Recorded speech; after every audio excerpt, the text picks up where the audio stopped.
ವೀಕ್ಷಕರೇ ನಮಸ್ಕಾರ. ಇದರಿಂದ ನ್ಯೂಸ್ ಬುಲೆಟಿನ್ಗೆ ಸ್ವಾಗತ. ನಾನು ಅಕ್ಷತಾ ಕಟಕ.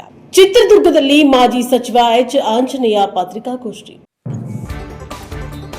ಚಿತ್ರದುರ್ಗದಲ್ಲಿ ಮಾಜಿ ಸಚಿವ ಎಚ್ ಆಂಜನೇಯ ಪತ್ರಿಕಾಗೋಷ್ಠಿ. ಆಗಸ್ಟ್ ಒಳಗಡೆ ಒಳ ಮೀಸಲಾತಿ ಜಾರಿಯಾಗಿದ್ದು ಹಕ್ಕು ಸ್ವಾತಂತ್ರ್ಯ ಬದುಕುವ ಅವಕಾಶ ಸಿಗುತ್ತದೆ. ಅವಕಾಶದಿಂದ ವಂಚಿತರಾದವರಿಗೆ ಸೌಲಭ್ಯಗಳ ಸುರಿಮಳೆಯಾಗುತ್ತದೆ.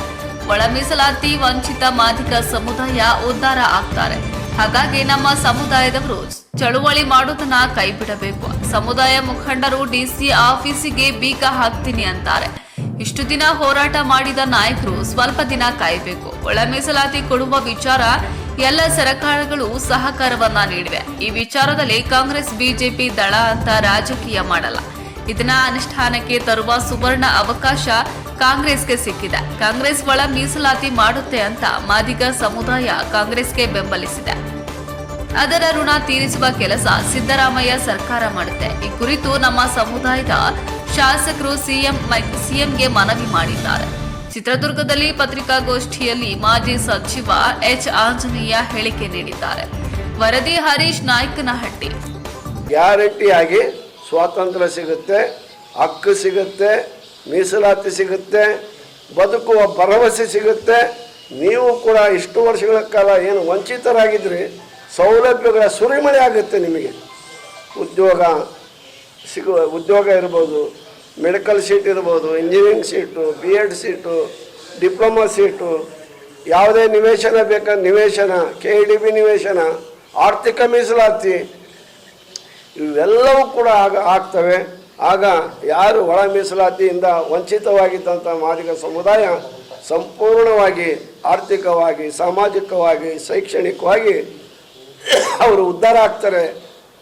ಆ ಒಂದು ದಿನಗಳಿಗಾಗಿ ನಾವು ಕಾಯೋಣ. ಅದು ಆಗಸ್ಟ್ ತಿಂಗಳಲ್ಲಿ ಅದೇ ಆಗುತ್ತೆ.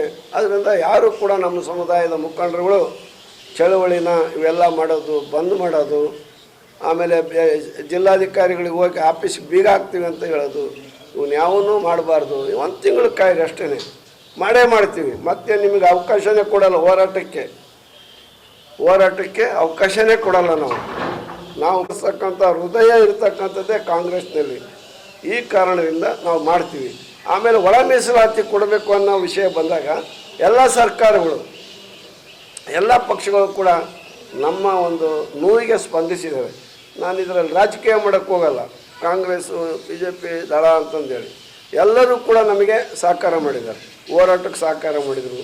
ಅವರು ಕೂಡ ಶಿಫಾರಸನ್ನು ಮಾಡಿದರು. ಈಗ ನಮಗೆ ಈ ಕಾಂಗ್ರೆಸ್ಗೆ ಒಂದು ಸುವರ್ಣ ಅವಕಾಶ ಬಂತು. ಅದು ಅನುಷ್ಠಾನ ತರ್ತಕ್ಕಂಥ ಅವಕಾಶ. ಆ ಅವಕಾಶ ಕಲ್ಪಿಸಿಕೊಟ್ಟರೆ ಮಾದಿಗರು. ಇಡೀ ರಾಜ್ಯದಲ್ಲಿ ಎಲ್ಲ ಮಾದಿಗರು ಸಹ ಈ ಬಾರಿ ಒಳ ಮೀಸಲಾತಿ ನಾವು ಜಾರಿ ತರ್ತೀವಿ ನಮ್ಮ ಅಧಿಕಾರಕ್ಕೆ ಬಂದರೆ ಅಂತಂದು ಹೇಳಿದ್ದರಿಂದ ಸದಾಶಿವ ಆಯೋಗದನ್ನ ನಾವು ರಿಪೋರ್ಟ್ನ ಶಿಫಾರಸು ಮಾಡ್ತೀವಿ ಅನ್ನೋ ಒಂದು ಭರವಸೆ ನೀಡಿದ್ದರಿಂದ ಎಲ್ಲ ಮಾದಿಗರು ಕೂಡ ಎಲ್ಲ ಕಡೆಗೂ ಓಟ್ ಹಾಕಿದ್ದರಿಂದ ಕಾಂಗ್ರೆಸ್ ಸರ್ಕಾರ ಅಧಿಕಾರಕ್ಕೆ ಬಂದಿದೆ ಅಲ್ವಾ. ಈ ಕಾರಣದಿಂದ ಅವರಿಗೆ ಕೊಟ್ಟಿರ್ತಕ್ಕಂಥ ಅಧಿಕಾರವನ್ನು ಇವತ್ತು ನಾವೇನು ಅವ್ರಿಗೆ ಬೆಂಬಲಿಸಿದ್ದೀವಿ, ಅವರು ಅದನ್ನು ಋಣ ತೀರಿಸುವಂಥ ಕೆಲಸವನ್ನು ಸಿದ್ದರಾಮಯ್ಯ ಮತ್ತು ಅವ್ರ ಮಂತ್ರಿಮಂಡಲ ಮಾಡುತ್ತೆ ಅಂತಕ್ಕಂಥ ವಿಶ್ವಾಸ ನನಗಿದೆ. ಅದರಲ್ಲಿ ನಾನು ಒಬ್ಬನಾಗಿ, ನನ್ನ ಮಂತ್ರಿ ಇಲ್ಲದೇ ಇರ್ಬೋದು, ಆದರೆ ಒಂದು ಪಕ್ಷದ ಪ್ರಮುಖ ನಾಯಕನಾಗಿ ಮತ್ತು ಮುಖ್ಯಮಂತ್ರಿಗಳಿಗೂ ಮತ್ತು ಈ ಮೊದಲಿನಿಂದಲೂ ಕೂಡ ಈ ವಿಷಯದ ಬಗ್ಗೆ ನಾವು ಹೋರಾಟ ಮಾಡ್ಕೊಂಬಂದಿರೋನಾಗಿರೋದ್ರಿಂದ ನಾವು ಇದನ್ನು ಮಾಡ್ತೀವಿ. ಆಮೇಲೆ ನಮ್ಮ ಮಂತ್ರಿಗಳಾದಂಥ KH ಮುನಿಯಪ್ಪನವರು, ತಿಮ್ಮಾಪುರು, ಇತರೆ ನಮ್ಮ MLAಗಳು ನಮ್ಮದೆಲ್ಲ ಭಾಳ ಕಡಿಮೆ ಸಂಖ್ಯೆಯಲ್ಲಿ ನಾವು ಗೆದ್ದಿದ್ದೀವಿ. ಅವರೆಲ್ಲರೂ ಕೂಡ ಸರ್ಕಾರಕ್ಕೆ, ಮುಖ್ಯಮಂತ್ರಿಗಳಿಗೆ ವರದಿನ ಬೇಗ ತರಿಸ್ಕೊಳ್ರಿ ಅಂತಂದೇಳಿ ನಾವು ಈಗಾಗಲೇ ಮನವಿ ಮಾಡಿದ್ದೀವಿ. ಆದ್ದರಿಂದ ಅವರ CM ನಾವು ಒತ್ತಡ ಮಾಡಬಾರ್ದು. ಅವ್ರೇನಿದೆ ಅವ್ರ ಕಾಲಾವಕಾಶದೊಳಗೆ ಕೊಡ್ತಾರೆ. ಅವ್ರು ಕೊಟ್ಟ ತಕ್ಷಣ ನಾನು ಕಾರ್ಯೋನ್ಮುಖನಾಗ್ತೀನಿ ಅಂತೇಳಿ ಮುಖ್ಯಮಂತ್ರಿಗಳು ನಮಗೆ ಹೇಳಿದ್ದಾರೆ. ನರಗುಂದದಲ್ಲಿ ಜಯ ಮೃತ್ಯುಂಜಯ ಶ್ರೀಗಳು ಹಾಗೂ ವಿಜಯಾನಂದ ಕಾಶ್ಯಪ್ನವರ ನಡುವೆ ಭಿನ್ನಾಭಿಪ್ರಾಯ ವಿಚಾರಿಸಿ CC ಪಾಟೀಲ್ ಹೇಳಿಕೆ. ಜಯ ಮೃತ್ಯುಂಜಯ ಶ್ರೀಗಳು ಹಾಗೂ ಶಾಸಕ ವಿಜಯಾನಂದ ಕಾಶ್ಯಪ್ಪನವರ ನಡುವೆ ಭಿನ್ನಾಭಿಪ್ರಾಯ ವಿಚಾರ. ಗದಗ ಜಿಲ್ಲೆಯ ನರಗುಂದ ಪಟ್ಟಣದಲ್ಲಿ ಶಾಸಕ ಮಾಜಿ ಸಚಿವ CC ಪಾಟೀಲ್ ಹೇಳಿಕೆ. ಜಯ ಮೃತ್ಯುಂಜಯ ಶ್ರೀಗಳು ಹಾಗೂ ಶಾಸಕ ವಿಜಯಾನಂದ ಕಾಶ್ಯಪ್ಪನವರ ನಡುವೆ ಭಿನ್ನಾಭಿಪ್ರಾಯ ಉಂಟಾಗಿದೆ. ಆ ಭಿನ್ನಾಭಿಪ್ರಾಯ ಬಗ್ಗೆ ಹರಿಯಲಿ ಅನ್ನೋದು ಪಂಚಮಸಾಲಿ ಸಮಾಜದ ಹೆಬ್ಬಯಕೆ. ಯಾವ ಕಾರಣಕ್ಕಾಗಿ ಭಿನ್ನಾಭಿಪ್ರಾಯ ಬಂತು ನನಗೆ ಗೊತ್ತಿಲ್ಲ. ಶ್ರೀಗಳು ಮನನೊಂದು ಸ್ವಲ್ಪ ಹಿಂಸೆ ಆಗಿದ್ದಕ್ಕೆ ಬಾಗಲಕೋಟೆಯ ಆಸ್ಪತ್ರೆಯಲ್ಲಿ ಇದ್ರು. ನೆನೆ ಆರೋಗ್ಯ ವಿಚಾರಿಸಿದ್ದೇನೆ. ಗುಣಮುಖರಾಗಿ ಡಿಸ್ಚಾರ್ಜ್ ಆಗಿದ್ದಾರೆ. ಸಮಾಜದ ಹಿರಿಯರು ಸೇರಿಕೊಂಡು ಸಂಧಾನ ಸಭೆ ಮಾಡುವಂತಹ ನಿರ್ಣಯ ತೆಗೆದುಕೊಂಡಿದ್ದೇವೆ. ಇನ್ನು ಕೆಲವೇ ದಿನಗಳಲ್ಲಿ ಸಮಾಜ ಹಿರಿಯರು, ಶಾಸಕರು, ರಾಜ್ಯಸಭಾ ಸದಸ್ಯರು ಸೇರಿಕೊಂಡು ಬೆಂಗಳೂರಿನಲ್ಲಿ ಸಭೆ ಮಾಡಿ ಶಮನ ಮಾಡೋ ಪ್ರಾಮಾಣಿಕ ಪ್ರಯತ್ನ ಮಾಡುತ್ತೇವೆ. ಚಪ್ಪಾಳೆ 2 ಕೈಯಿಂದ ಆಗಬೇಕು. ಕಶ್ಯಪ್ಪನವರ 2 ಹೆಜ್ಜೆ ಹಿಂದೆ ಸರಿಯಬೇಕು. ಶ್ರೀಗಳು 2 ಹೆಜ್ಜೆ ಹಿಂದೆ ಸರಿದು ಸಂಧಾನ ಆದರೆ ಸಮಾಜಕ್ಕೆ ಒಳ್ಳೆಯ ಸಂದೇಶ ಆಗುತ್ತೆ. ಅದು ಆಗದಿದ್ದರೆ ಮೂಲಪೀಠ ಅಲ್ಲೇ ಇಟ್ಟು ಶ್ರೀಗಳಿಗೆ ಸಮಾಜ ಸಂಘಟನೆಗೆ ಅನುಕೂಲ ಆಗುವಂತಹ ಅವರು ಅಪೇಕ್ಷೆ ಪಟ್ಟ ಊರಲ್ಲಿ ಮತ್ತೊಂದು ಶಾಖಾಪೀಠ ಮಾಡ್ತೇವೆ. ಜಯ ಮೃತ್ಯುಂಜಯ ಶ್ರೀಗಳಿಗೆ ಬೆನ್ನೆಲುಬಾಗಿ ನಾವು ನಿಲ್ಲುತ್ತೇವೆ. ನಾನು ಬಸನಗೌಡ ಪಾಟೀಲ್ ಉತ್ನಾಳ, ಸಿದ್ದು ಸವದಿ, ಶಿವಶಂಕರ, ಅರವಿಂದ ಬೆಲ್ಲದ, ಮುರುಗೇಶ ನಿರಾಣಿ ಎಲ್ಲರೂ ಶ್ರೀಗಳ ಬೆನ್ನಿಗೆ ಬೆಂಬಲವಾಗಿ ನಿಲ್ಲುತ್ತೇವೆ. ಬಿಜೆಪಿ ಸರ್ಕಾರದ ಅವಧಿಯಲ್ಲಿ ದೊಡ್ಡ ಮಟ್ಟದ ಹೋರಾಟವನ್ನು ಜಯ ಮೃತ್ಯುಂಜಯ ಸ್ವಾಮೀಜಿ ಮಾಡಿದರು. 750 ಕಿಲೋಮೀಟರ್ ಪಾದಯಾತ್ರೆ ಮಾಡಿದ್ರು. ಬಸವರಾಜ ಬೊಮ್ಮಾಯಿ ಅಂದು ಗೃಹ ಮಂತ್ರಿ ಆಗಿದ್ರು. ಸೂಕ್ತವಾದ ಬಂದೋಬಸ್ತ್ ಕಟ್ಟಿದ್ದೆವು. ಅರಮನೆ ಮೈದಾನದಲ್ಲಿ ಪರವಾನಿಗೆ ಇಲ್ಲದೆ ಸಭೆ ಮಾಡಿದ್ರು. ಪರ್ಮಿಷನ್ ಕೊಟ್ಟಿದ್ದೆವು. ಮುಂದೆ ಬಸವರಾಜ ಬೊಮ್ಮಾಯಿ ಮುಖ್ಯಮಂತ್ರಿ ಅವಧಿಯಲ್ಲಿ ನಾನು ಲೋಕೋಪಯೋಗಿ ಸಚಿವನಾಗಿದ್ದಾಗ ಸರ್ಕಾರ ಮತ್ತು ಸಮಾಜದ ನಡುವೆ ಕೊಂಡಿಯಾಗಿ ಕೆಲಸ ಮಾಡಿದ್ದೇನೆ. ಬೊಮ್ಮಾಯಿ ಅವರ ಮನೆ ಮುಂದೆ ಪ್ರತಿಭಟನೆ ಕೂಡುತ್ತೇನೆ ಅಂದಾಗ ಮನೆ ಒಳಗೆ ಕುಳಿತುಕೊಳ್ಳಿ ಅಂತ ಅಂದಿನ ಮುಖ್ಯಮಂತ್ರಿ ಬಸವರಾಜ ಬೊಮ್ಮಾಯಿ ಹೇಳ್ತಿದ್ರು. ನಮ್ಮ ಸರ್ಕಾರ ಬಂದು 24 ಗಂಟೆಯೊಳಗೆ ಪಂಚಮಸಾಲಿ ಸಮುದಾಯಕ್ಕೆ 2A ಮೀಸಲಾತಿ ಕೊಡುತ್ತೇವೆ ಅಂತ ವಿಜಯಾನಂದ ಕಶ್ಯಪ್ಪನವರು ಹೇಳಿದರು. ನಾವು ವಾದ ವಿವಾದ ಮಾಡಲು ಹೋಗಿಲ್ಲ. ಅವರು ಕೆಲಸದ ಒತ್ತಡದಲ್ಲಿ 24 ಗಂಟೆ ಮರೆತಂತೆ ಕಾಣುತ್ತೆ. ಈಗಲಾದರೂ ಅವರು ಪ್ರಯತ್ನ ಮಾಡಿ 2A ಮೀಸಲಾತಿ ಕೊಡಿಸಿದ್ರೆ ಪಂಚಮಸಾಲಿ ಸಮಾಜ ಅವರಿಗೆ ಋಣಿಯಾಗಿ ಇರುತ್ತೆ. ವರದಿ ಚಂದ್ರಶೇಖರ ಗೌಡ ಪಾಟೀಲ, ನರಗುಂದ.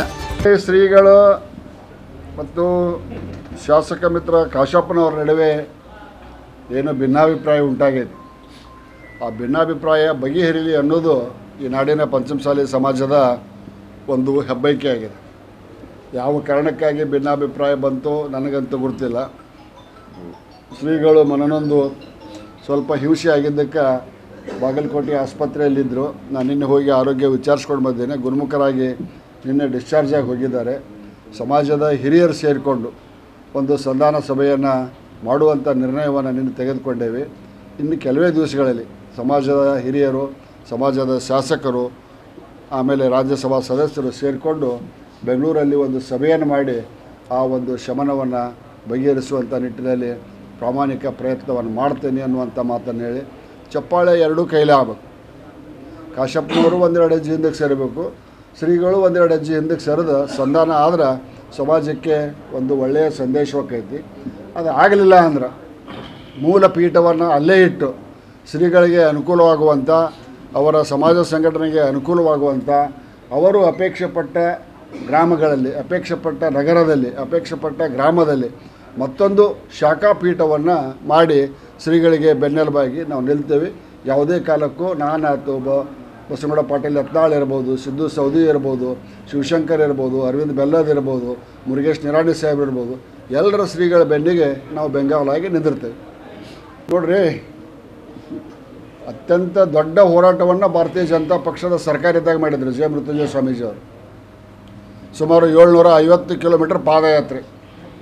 ಬಸವರಾಜ ಬೊಮ್ಮಾಯಿ ಸಾಹೇಬರು ಅವತ್ತಿನ ಗೃಹ ಮಂತ್ರಿಗಳು, ಅವರಿಗೆ ಸೂಕ್ತವಾದಂಥ ಬಂದೋಬಸ್ತನ್ನು ಕೊಟ್ಟಿದ್ವಿ. ನಾವು ಅರಮನೆ ವಿಧಾನದೊಳಗೆ ಪರ್ಮಿಷನ್ ತಗೊಳ್ದೆ ಸಭೆ ಮಾಡಿದ್ರು ನಾವು ಅನುಮತಿ ಕೊಟ್ಟಿವಿ. ಮುಂದೆ ಬೊಮ್ಮಾಯಿ ಸರ್ಕಾರದಲ್ಲಿ ನಾನು ಲೋಕೋಪಯೋಗಿ ಸಚಿವನಾದಾಗ, ಯಡಿಯೂರಪ್ಪ ಸಂಪುಟದಲ್ಲಿ, ಸಾಹೇಬರ ಸಂಪುಟದಲ್ಲಿ ನಾನು ಸಚಿವನಿದ್ದಾಗ ಸರ್ಕಾರ ಮತ್ತು ಸಮಾಜದ ನಡುಕ ಕೊಂಡಿಯಾಗಿ ನಾನು ಕೆಲಸ ಮಾಡಿದ್ದೆ. ಬೊಮ್ಮಾಯಿ ಅವ್ರ ಮನೆ ಮುಂದೆ ಸ್ಟ್ರೈಕ್ ಕುಂಡಿರ್ತಾರೆ ಅಂದಾಗ ಮನೆ ಮುಂದೆ ಕುಂಡಿರ್ಬೇಡ್ರಿ, ಮನೆ ಒಳಗೆ ಕುಂಡ್ರಿ ಅಂತೇಳಿ ನಮ್ಮ ಮುಖ್ಯಮಂತ್ರಿಗಳು ಹೇಳಿದ್ರು, ಅಂದಿನ ಮುಖ್ಯಮಂತ್ರಿಗಳು. ಆವಾಗ ಕಾಶಪ್ಪನವ್ರು ಏನು ಹೇಳಿದರು, ನಮ್ಮ ಸರ್ಕಾರ ಬಂದ 24 ಗಂಟೆಗಳ ಒಳಗಾಗಿ, ನಮ್ಮ ಸರ್ಕಾರ ಬಂದ 24 ಗಂಟೆಗಳ ಒಳಗಾಗಿ ಪಂಚಮಸಾಲಿ ಸಮುದಾಯಕ್ಕೆ 2A ಮೀಸಲಾತಿಯನ್ನು ಕೊಡ್ತೇನೆ ಅಂತ ಹೇಳಿದರು. ನಾನು ವಾದ ವಿವಾದ ಮಾಡೋಕ್ಕೆ ಹೋಗಿಲ್ಲ. ಅವರೇನೋ ಕೆಲಸದ ಒತ್ತಡ ನಡುಕ 24 ಗಂಟೆ ಮರ್ತಂಕ ಅಂತೈತಿ.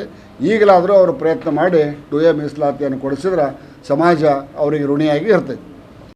ಲಕ್ಷ್ಮೇಶ್ವರದಲ್ಲಿ ಆಟೋ ಮತ್ತು ಟಾಟಾ ಸುಮೋ ಮಧ್ಯೆ ಡಿಕ್ಕಿಯಾಗಿ 9 ಮಹಿಳೆಯರಿಗೆ ಗಂಭೀರ ಗಾಯವಾಗಿದೆ. ಆಟೋ ಮತ್ತು ಟಾಟಾ ಸುಮೋ ಮಧ್ಯೆ ಡಿಕ್ಕಿ, 9 ಮಹಿಳೆಯರಿಗೆ ಗಂಭೀರ ಗಾಯ. ಗದಗ ಜಿಲ್ಲೆಯ ಲಕ್ಷ್ಮೇಶ್ವರ ತಾಲೂಕಿನ ಶಿಂಗ್ಲಿ ಎಸರೂರು ರಸ್ತೆಯಲ್ಲಿ ಸೋಮವಾರ ಸಂಜೆ 6 ಗಂಟೆಗೆ ಸುಮಾರಿಗೆ ಡಿಕ್ಕಿ ಸಂಭವಿಸಿದ ಘಟನೆ ನಡೆದಿದೆ. ಹೊಲದ ಕೆಲಸ ಮುಗಿಸಿಕೊಂಡು ಆಟೋದಲ್ಲಿ ಮನೆಗೆ ತೆರಳುತ್ತಿದ್ದ ಶಿಂಗ್ಲಿ ಗ್ರಾಮದ 9 ಮಹಿಳೆಯರು ಗಂಭೀರ ಗಾಯಗಳಾಗಿದ್ದು ಪ್ರಥಮ ಹಂತದಲ್ಲಿ ಲಕ್ಷ್ಮೇಶ್ವರ ಸಮುದಾಯ ಆರೋಗ್ಯ ಕೇಂದ್ರದಲ್ಲಿ ಚಿಕಿತ್ಸೆ ನೀಡಿ ಹೆಚ್ಚಿನ ಚಿಕಿತ್ಸೆಗಾಗಿ ಹುಬ್ಬಳ್ಳಿ ಕೆಎಂಸಿಗೆ ರವಾನಿಸಲಾಗಿದ್ದು ಹೆಚ್ಚಿನ ಮಾಹಿತಿಗಾಗಿ ಕಲೆ ಹಾಕಲಾಗುತ್ತಿದೆ. ವರದಿ ವೀರಣ್ಣ ಹಡಪದ, ಲಕ್ಷ್ಮೇಶ್ವರ. ಹುಬ್ಬಳ್ಳಿಯಲ್ಲಿ ತ್ರಿವಳಿ ಮಕ್ಕಳಿಗೆ ಜನ್ಮ ನೀಡಿದ ತಾಯಿ 2 ಹೆಣ್ಣು ಸೇರಿ 1 ಗಂಡು ಮಗುವಿಗೆ ಜನನ ನೀಡಿದ್ದಾರೆ. ಖಾಸಗಿ ಆಸ್ಪತ್ರೆಯಲ್ಲಿ ಮಹಿಳೆಯೊಬ್ಬರು ತ್ರಿವಳಿ ಮಕ್ಕಳಿಗೆ ಜನ್ಮ ನೀಡಿದ್ದು ಅದರಲ್ಲಿ 2 ಹೆಣ್ಣು ಸೇರಿ 1 ಗಂಡು ಮಗು ಜನನವಾದ ಅಪರೂಪದ ಘಟನೆಯೊಂದು ಇಂದು ಹುಬ್ಬಳ್ಳಿಯಲ್ಲಿ ನಡೆದಿದೆ. ವರ್ಷಿಣಿ 3 ಮಕ್ಕಳಿಗೆ ಜನ್ಮ ನೀಡಿದ ತಾಯಿಯಾಗಿದ್ದಾಳೆ. ಬೆಳಗಾವಿ ಜಿಲ್ಲೆ ಸವದತ್ತಿ ತಾಲೂಕಿನ ಮುನ್ನಾವಳ್ಳಿ ಪಟ್ಟಣದ ನಿವಾಸಿಯಾಗಿರೋ ಪಂಚಾಕ್ಷರಿ ಹಾಗೂ ವರ್ಷಿಣಿ ದಂಪತಿಗೆ ಈಗಾಗಲೇ 6 ವರ್ಷದ 1 ಹೆಣ್ಣು ಮಗಳು ಹೊಂದಿದ್ದಾರೆ. ನಂತರ ಗರ್ಭಿಣಿಯಾಗಿದ್ದ ವರ್ಷಿಣಿಯವರಿಗೆ ಡೆಲಿವರಿ ಪೇನ್ ಕಾಣಿಸಿಕೊಂಡ ಹಿನ್ನೆಲೆಯಲ್ಲಿ ಪತಿ ಸೇರಿ ಕುಟುಂಬಸ್ಥರು ಆಸ್ಪತ್ರೆಗೆ ದಾಖಲಿಸಿದ್ದಾರೆ. ಜೊತೆಗೆ ಈ ಮೊದಲೇ ತಪಾಸಣೆ ವೇಳೆ ತ್ರಿವಳಿ ಮಕ್ಕಳಿರುವ ಮಾಹಿತಿಯನ್ನು ವೈದ್ಯರು ವರ್ಷಿಣಿ ಪಂಚಾಕ್ಷರಿ ದಂಪತಿಗಳಿಗೆ ನೀಡಿದ್ರು. ಈಗ ವರ್ಷಿಣಿಯವರಿಗೆ ಖಾಸಗಿ ಆಸ್ಪತ್ರೆಯ ವೈದ್ಯ ಡಾಕ್ಟರ್ ಸುಧಾ ಹಳೆಮಣಿ ನೇತೃತ್ವದಲ್ಲಿ ತಂಡ 3 ಮಕ್ಕಳ ಯಶಸ್ವಿ ಡೆಲಿವರಿ ಮಾಡಿಸಿದ್ದು ಜನನವಾದ 3 ಮಕ್ಕಳು ಸೇರಿ ಬಾಣಂತಿ ತಾಯಿ ವರ್ಷಿಣಿ ಆರೋಗ್ಯವಾಗಿದ್ದಾರೆ. ಇನ್ನು ತ್ರಿವಳಿ ಮಕ್ಕಳ ಜನನದಿಂದ ಕುಟುಂಬಸ್ಥರಲ್ಲಿ ಸಂಭ್ರಮ ಮನೆ ಮಾಡಿದೆ. ವರದಿ ಸಂತೋಷ ಮೇದಾರ, ಹುಬ್ಬಳ್ಳಿ. ಸಿಂಧನೂರಿನಲ್ಲಿ ಪವರ್ ಲೈನ್ ನಿರ್ಮಿಸಿದಂತೆ ಕರ್ನಾಟಕ ರೈತ ಸಂಘ ಹಾಗೂ ಹಸಿರು ಸೇನೆ ಆಗ್ರಹ ಮಾಡ್ತಾ ಇದ್ದಾರೆ. ಪವರ್ ಲೈನ್ ನಿರ್ಮಿಸದಂತೆ ಕರ್ನಾಟಕ ರೈತ ಸಂಘ ಹಾಗೂ ಹಸಿರು ಸೇನೆ ಆಗ್ರಹ. ತಾಲೂಕಿನ ಸುಲ್ತಾನಪುರ ಗ್ರಾಮದಲ್ಲಿ ರೇಸ್ ಪವರ್ ಇನ್ಫ್ರಾ ಲಿಮಿಟೆಡ್ ವತಿಯಿಂದ ಪವರ್ ಲೈನ್ ನಿರ್ಮಿಸುತ್ತಿರುವುದನ್ನು ತಕ್ಷಣ ನಿಲ್ಲಿಸುವಂತೆ ಕರ್ನಾಟಕ ರೈತ ಸಂಘ ಹಾಗೂ ಹಸಿರು ಸೇನೆಯ ರಾಜ್ಯ ಪ್ರಧಾನ ಕಾರ್ಯದರ್ಶಿ ಬಸವರಾಜ ಗೋಡಿಹಳ್ಳ ಬಳಗನೂರು ಪಿಎಸ್ಐ ಯರಿಯಪ್ಪ ಅವರೊಂದಿಗೆ ಮಾತಿನ ಚಕಮಕಿ ನಡೆಸಿದ್ದಾರೆ. ಸುಲ್ತಾನಪುರ ಗ್ರಾಮದಲ್ಲಿ ರೇಸ್ ಪವರ್ ಇನ್ಫ್ರಾ ಲಿಮಿಟೆಡ್ ವತಿಯಿಂದ ಸೋಲಾರ್ ಪಾಯಿಂಟ್ ನಿರ್ಮಿಸಿ ರೈತರ ಹೊಲಗಳ ಮೂಲಕ ಪವರ್ ಲೈನ್ ಹೊಯ್ಯುತ್ತಿರುವುದು ಈ ಮಾತಿನ ಚಕಮಕಿ ನಡೆಯುತ್ತಿರುವುದಕ್ಕೆ ಕಾರಣವಾಗಿದೆ. ಕಂಪನಿಯವರು ಒಪ್ಪಂದದ ವಿರುದ್ಧವಾಗಿ ಪವರ್ ಲೈನ್ ಹೊಯ್ಯುತ್ತಿರುವುದು ಖಂಡನೀಯ. ನಾವು ಪ್ರಶ್ನಿಸಿದ್ರೆ ರೈತರ ಮೇಲೆ ಪೊಲೀಸರು ದೌರ್ಜನ್ಯ ಎಸಗುತ್ತಿದ್ದು ಶೀಘ್ರವಾಗಿ ರಾಜ್ಯಾಧ್ಯಕ್ಷರಾದ ಕೋಡಿಹಳ್ಳಿ ಚಂದ್ರಶೇಖರ್ ಅವರ ನೇತೃತ್ವದಲ್ಲಿ ಕಂಪನಿಗೆ ಮುತ್ತಿಗೆ ಹಾಕಿ ಪ್ರತಿಭಟಿಸಲಾಗುವುದು ಎಂದು ಹೇಳಿದರು. ಕೋರ್ಟಿನ ಆದೇಶವಿದ್ದು ಅದರಂತೆ ಕಂಪನಿಯವರು ಕಾರ್ಯೋನ್ಮುಖರಾಗಿದ್ದು ತಾವು ಬೇಕಾದರೆ ಆದೇಶ ತನ್ನಿ, ವಿನಃ ಅವರ ಕೆಲಸಕ್ಕೆ ಅಡ್ಡಿ ಮಾಡಬೇಡಿ ಎಂದು ಪಿಎಸ್ಐ ಯರಿಯಪ್ಪ ರೈತ ಮುಖಂಡರಿಗೆ ಹೇಳಿದರು. ಈ ವೇಳೆ ರಾಮಣ್ಣ ಗೊರೂರು, ಅಂಬಣ್ಣ ಗೊರೂರು, ಆದಪ್ಪ, ಶಂಕರಪ್ಪ ವೀರೇಶ, ಶರಣಪ್ಪ, ಬಸವರಾಜ ಸುಲ್ತಾನಪುರ, ಹನುಮಂತಪ್ಪ ಜವಳಗೇರ, ಹನುಮಂತಪ್ಪ ಪೊನ್ನೂರು, ಶರಣಪ್ಪ ಸಂಗಟಿ, ಮಲ್ಲಯ್ಯ ಜವಳಗೇರ, ಸಿದ್ದರಾಮೇಶ್ವರ, ಬಸಲಿಂಗಪ್ಪ ಪನ್ನೂರು ಇತರರು ಇದ್ದರು. ವರದಿ ವೆಂಕಟೇಶ ನಾಯಕ, ಸಿಂಧನೂರು. ಪ್ರಕಾರ ಕೊಡಬೇಕು, 20,000 ಕೊಡ್ತು ಅಂತ ಹೇಳ್ತಾರೆ ಒಂದು ಗುಂಟಿಗೆ. ಅದು ಪರಿಹಾರ ಕೊಡೋದು ರೈತರದ್ದು ಅದು 2 ಕೋಟಿ ಬೆಲೆ ಬಾಳುತ್ತೆ. ಅದು ಹೊಲ ಅದು ಬೆಲೆ ಬಾಳೋದು 1 ಎಕರೆ ಬಂದವ ಅವರಿಗೆ. ಮತ್ತು ಹೆಂಗೆ ದೌರ್ಜನ್ಯ ಮಾಡಿ ಇವರು ಪೊಲೀಸರು ಇದು ಮಾಡೋಕೆ ಗುಂಡಗಿರಿ ಮಾಡಿ ನಮ್ಮನ್ನ ಇದು ಮಾಡಿ ಹಾಕೋಕೆ ಘಟನೆ ಫುಲ್ ಹೇಳಿ. ಏನೋ ಹಲ್ಲೂರು ಸೋಲಾರ್ ಪವರ್ ಪ್ಲಾಂಟ್ ಅಂತೇಳಿ ಒಂದು, ಆಮೇಲೆ ರೈಸ್ ಪವರ್ ಇನ್ಫ್ರಾಸ್ಟ್ರಕ್ಚರ್ ಲಿಮಿಟೆಡ್ ಅಂತೇಳಿ ಇವರು ಸೋಲಾರ್ ಹಾಕಿದ್ದಾರೆ ಇಲ್ಲಿ ಒಂದು 300 ಎಕರೆಯಲ್ಲಿ. ಅಲ್ಲಿಂದ ರೈತರ ಜಮೀನಿನಲ್ಲಿ ಕಾರಿಡಾರ್ ಲೈನ್ ತಗೊಂಡು ಹೋಗ್ತಾರೆ, ದೊಡ್ಡ ದೊಡ್ಡ ಕಂಬ ಹಾಕ್ಕೊಂಡು. ಆ ಕಂಬಕ್ಕೇನೋ 15 ಲಕ್ಷ ಮಾತಾಡಿ ರೈತರ ಜೊತೆಗೆ ಮಾತಾಡಿ ಕಂಬ ಹಾಕಿದ್ದಾರೆ. ಕಂಬದ ಕೆಳಗಡೆ ಏನು ಜಮೀನುಗಳು ಬರ್ತವೆ, ಆ ಜಮೀನು ರೈತನಿಗೆ ಉಪಯೋಗಕ್ಕೆ ಬರಲಾರ್ದಂಗೆ ಆಗುತ್ತೆ. ಏನಂದರೆ ಬರೀ ವ್ಯವಸಾಯ ಮಾಡೋದಕ್ಕೆ ಉಪಯೋಗಕ್ಕೆ ಬರುತ್ತೆ ಅಷ್ಟೇ ಹೊರತು ನಾಳೆ ಏನಾದರೂ ಅದು ಡೆವಲಪ್ಮೆಂಟ್ ಆಯ್ತು ಅಂದ್ರೆ ಅಲ್ಲಿ ಮನೆ ಕಟ್ಕೊಳಕ್ಕಾಗಲ್ಲ, ಏನಾದರೂ ಮರ ಹಾಕೋಕ್ಕಾಗಲ್ಲ. ಹಾಗಾಗಿ ನಾವು ಏನೋ ಹೇಳಿದ್ದಂತಂದರೆ ಇಲ್ಲಿ ಮಾರ್ಕೆಟ್ ವ್ಯಾಲ್ಯೂ ಏನಿದೆ ಆ ಮಾರ್ಕೆಟ್ ವ್ಯಾಲ್ಯೂ ಪ್ರಕಾರ ಅವ್ರು ರೈತರ ಜೊತೆಗೆ ಮಾತುಕತೆ ಆಡಿ ಆ ರೈತರು ಒಪ್ಪಿಗೆ ಆದಮೇಲೆ ನೀವು ಲೈನ್ ಹೇಳ್ರಿ ಅಂತ ಹೇಳಿ ನಾವು ಬಂದು ಸ್ಟಾಪ್ ಮಾಡಿಸಿದ್ವಿ. ಅವರು ಏನೋ ಕೋರ್ಟ್ ಆದೇಶ ಆಗಿದೆ ಅಂತ ಹೇಳಿ ನಮ್ಮ ಪೊಲೀಸ್ನವರು ಬಂದು ನಮ್ಮ ರೈತರಿಗೆ ಮತ್ತು ರೈತ ಸಂಘಟನೆಯವರಿಗೆ ದೌರ್ಜನ್ಯ ಮಾಡಿ ಗುಂಡಾಗಿರಿ ಮಾಡಿ ಇವತ್ತು ಅವರಿಗೆ ಸೆಕ್ಯೂರಿಟಿ ಕೊಟ್ಟು ಲೈನ್ ಎಳಿಸ್ತಾ ಇದ್ದಾರೆ. ಇದು ಸರಿಯಲ್ಲ, ಇದನ್ನು ಸ್ಟಾಪ್ ಮಾಡಿಸ್ಬೇಕು ಅಂತಂದು ನಾವು ಹೇಳಿದ್ವಿ. ಅವರು ನಮ್ಮ ಹೇಳಿದ್ರು ಕೂಡ ಕೇಳಿದ್ರೆ ಅವರು ಮಾಡಿಸ್ತಾ ಇದ್ದಾರೆ. ಅದು ಮುಂದಿನ ದಿನಮಾನದಲ್ಲಿ ನಾವು ನಾಳೆ ನಾಡಿದ್ದು ನಮ್ಮ ಕೋಡಿಹಳ್ಳಿ ಚಂದ್ರಶೇಖರ್ ರಾಜ್ಯಾಧ್ಯಕ್ಷರು ನಾಡ್ದು ಬರ್ತಾರೆ. ಆವತ್ತಿನ ದಿವಸ ನಾವು ಪವರ್ ಪ್ಲಾಂಟು ಮುತ್ತಿಗೆ ಹಾಕಿ ಹೋರಾಟ ಮಾಡ್ತೀವಿ. ರೈತರಿಗೆ ಏನಿದೆ ಈ ಮಾರ್ಕೆಟ್ ವ್ಯಾಲ್ಯೂ ಪ್ರಕಾರ ನಾವು ಏನಂತ ಹೇಳಿದ್ದೀವಿ ಅಂತಂದರೆ 2,500 ಸ್ಕ್ವೇರ್ ಫೀಟಿಗೆ 2,500 ರೂಪಾಯಿ ಅಕ್ಕಪಕ್ಕದಲ್ಲಿದೆ. ಆ ರೀತಿಯಾಗಿ ಅವರಿಗೆ ಪರಿಹಾರ ಕೊಡಬೇಕು. ಇಲ್ಲ ಅನ್ನೋ ಪರ ನೀವು ನಿಮ್ಮ ಕಂಬ ನೀವು ಕಿತ್ಕೊಂಡು ಹೋಗ್ರಿ ಅಂತಂದು ಕಾಸು ಹೇಳಿದ್ದೀವಿ. ಅದ್ರ ಪ್ರಕಾರ ಅವ್ರು ಮಾಡಿದ್ರು ಸರಿ, ಇಲ್ಲ ಅವರು ಗುಂಡಗಿರಿ ಮಾಡಿ ಏನೋ ಕೋರ್ಟ್ ಆದೇಶ ಇದೆ ಅದು ಇದೆ ಅಂತ ಕಾಸು ಅವ್ರು ಏನಾದರೂ ಮಾಡ್ತಾ ಇದ್ದಾರೆ ಅಂತಂದರೆ ಅವ್ರು ರೈತರಿಗೆ ವಿಷಯ ಕೊಟ್ಟು ಹಾಕ್ಕೊಂಡು ಹೋಗಲಿ. ನಾಡ್ದ ನಾವು ಮುತ್ತಿಗೆ ಹಾಕುವಂಥ ಕಾರ್ಯಕ್ರಮ ಮಾಡ್ತೀವಿ. ಅದು ಪವರ್ ಪ್ಲಾಂಟ್ ಪೂರ್ತಿ ಒಡೆದಾಕೋ ಕೆಲಸ ಮಾಡ್ತೀವಿ. ನೀವು ಪೊಲೀಸ್ನವರು ನೀವು ಕಂಪ್ನಿಯವ್ರ ಪರವಾಗಿದ್ದೀರೋ ಏನೋ ರೈತರ ಹೈಕೋರ್ಟ್ ಆದೇಶ ಅದೇ ರೀ. ನಿಮ್ಗೆ ಕಳಿಸಿದಾರ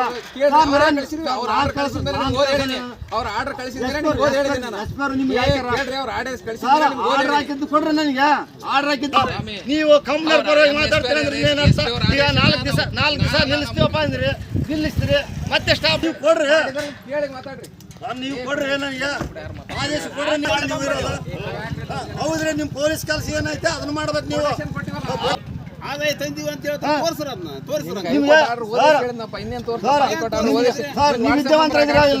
ನೀವು ವಿದ್ಯಾವಂತರಿದಿರೋ ಇಲ್ಲ. ಹೈಕೋರ್ಟ್ ಆರ್ಡರ್ ಆಗೈತೆ, ಇಲ್ಲ ಅಂತ ನಾನು ಹೇಳಲ್ಲ. ಕೇಳ್ರಿ, ನಾನು ಮಾತಾಡೋದು ಕೇಳ್ರಿ. ಹೈಕೋರ್ಟ್ ಆರ್ಡರ್ ಆಗೈತೆ, ಇಲ್ಲ ಅಂತ ನಾನು ಹೇಳಲ್ಲ. ಅದು ಎಸ್ ಪಿ ಅವ್ರಿಗೆ ಬಂದೈತೋ ಇಲ್ಲೋ, ಎಸ್ ಪಿ ಅವ್ರು ನಿಮಗೆ ಕಳಿಸ್ಯಾರೇನು? ಅವ್ರು ಹೇಳಿದ ಮೇಲೆ ಬಂದಿನಲ್ಲಿ ನಾನು ಅವ್ರು ಹೇಳಿದ ಮೇಲೆ ಬಂದಿನಿ. ಹೇಳಿದ ಸಂಬಂಧ ಬರ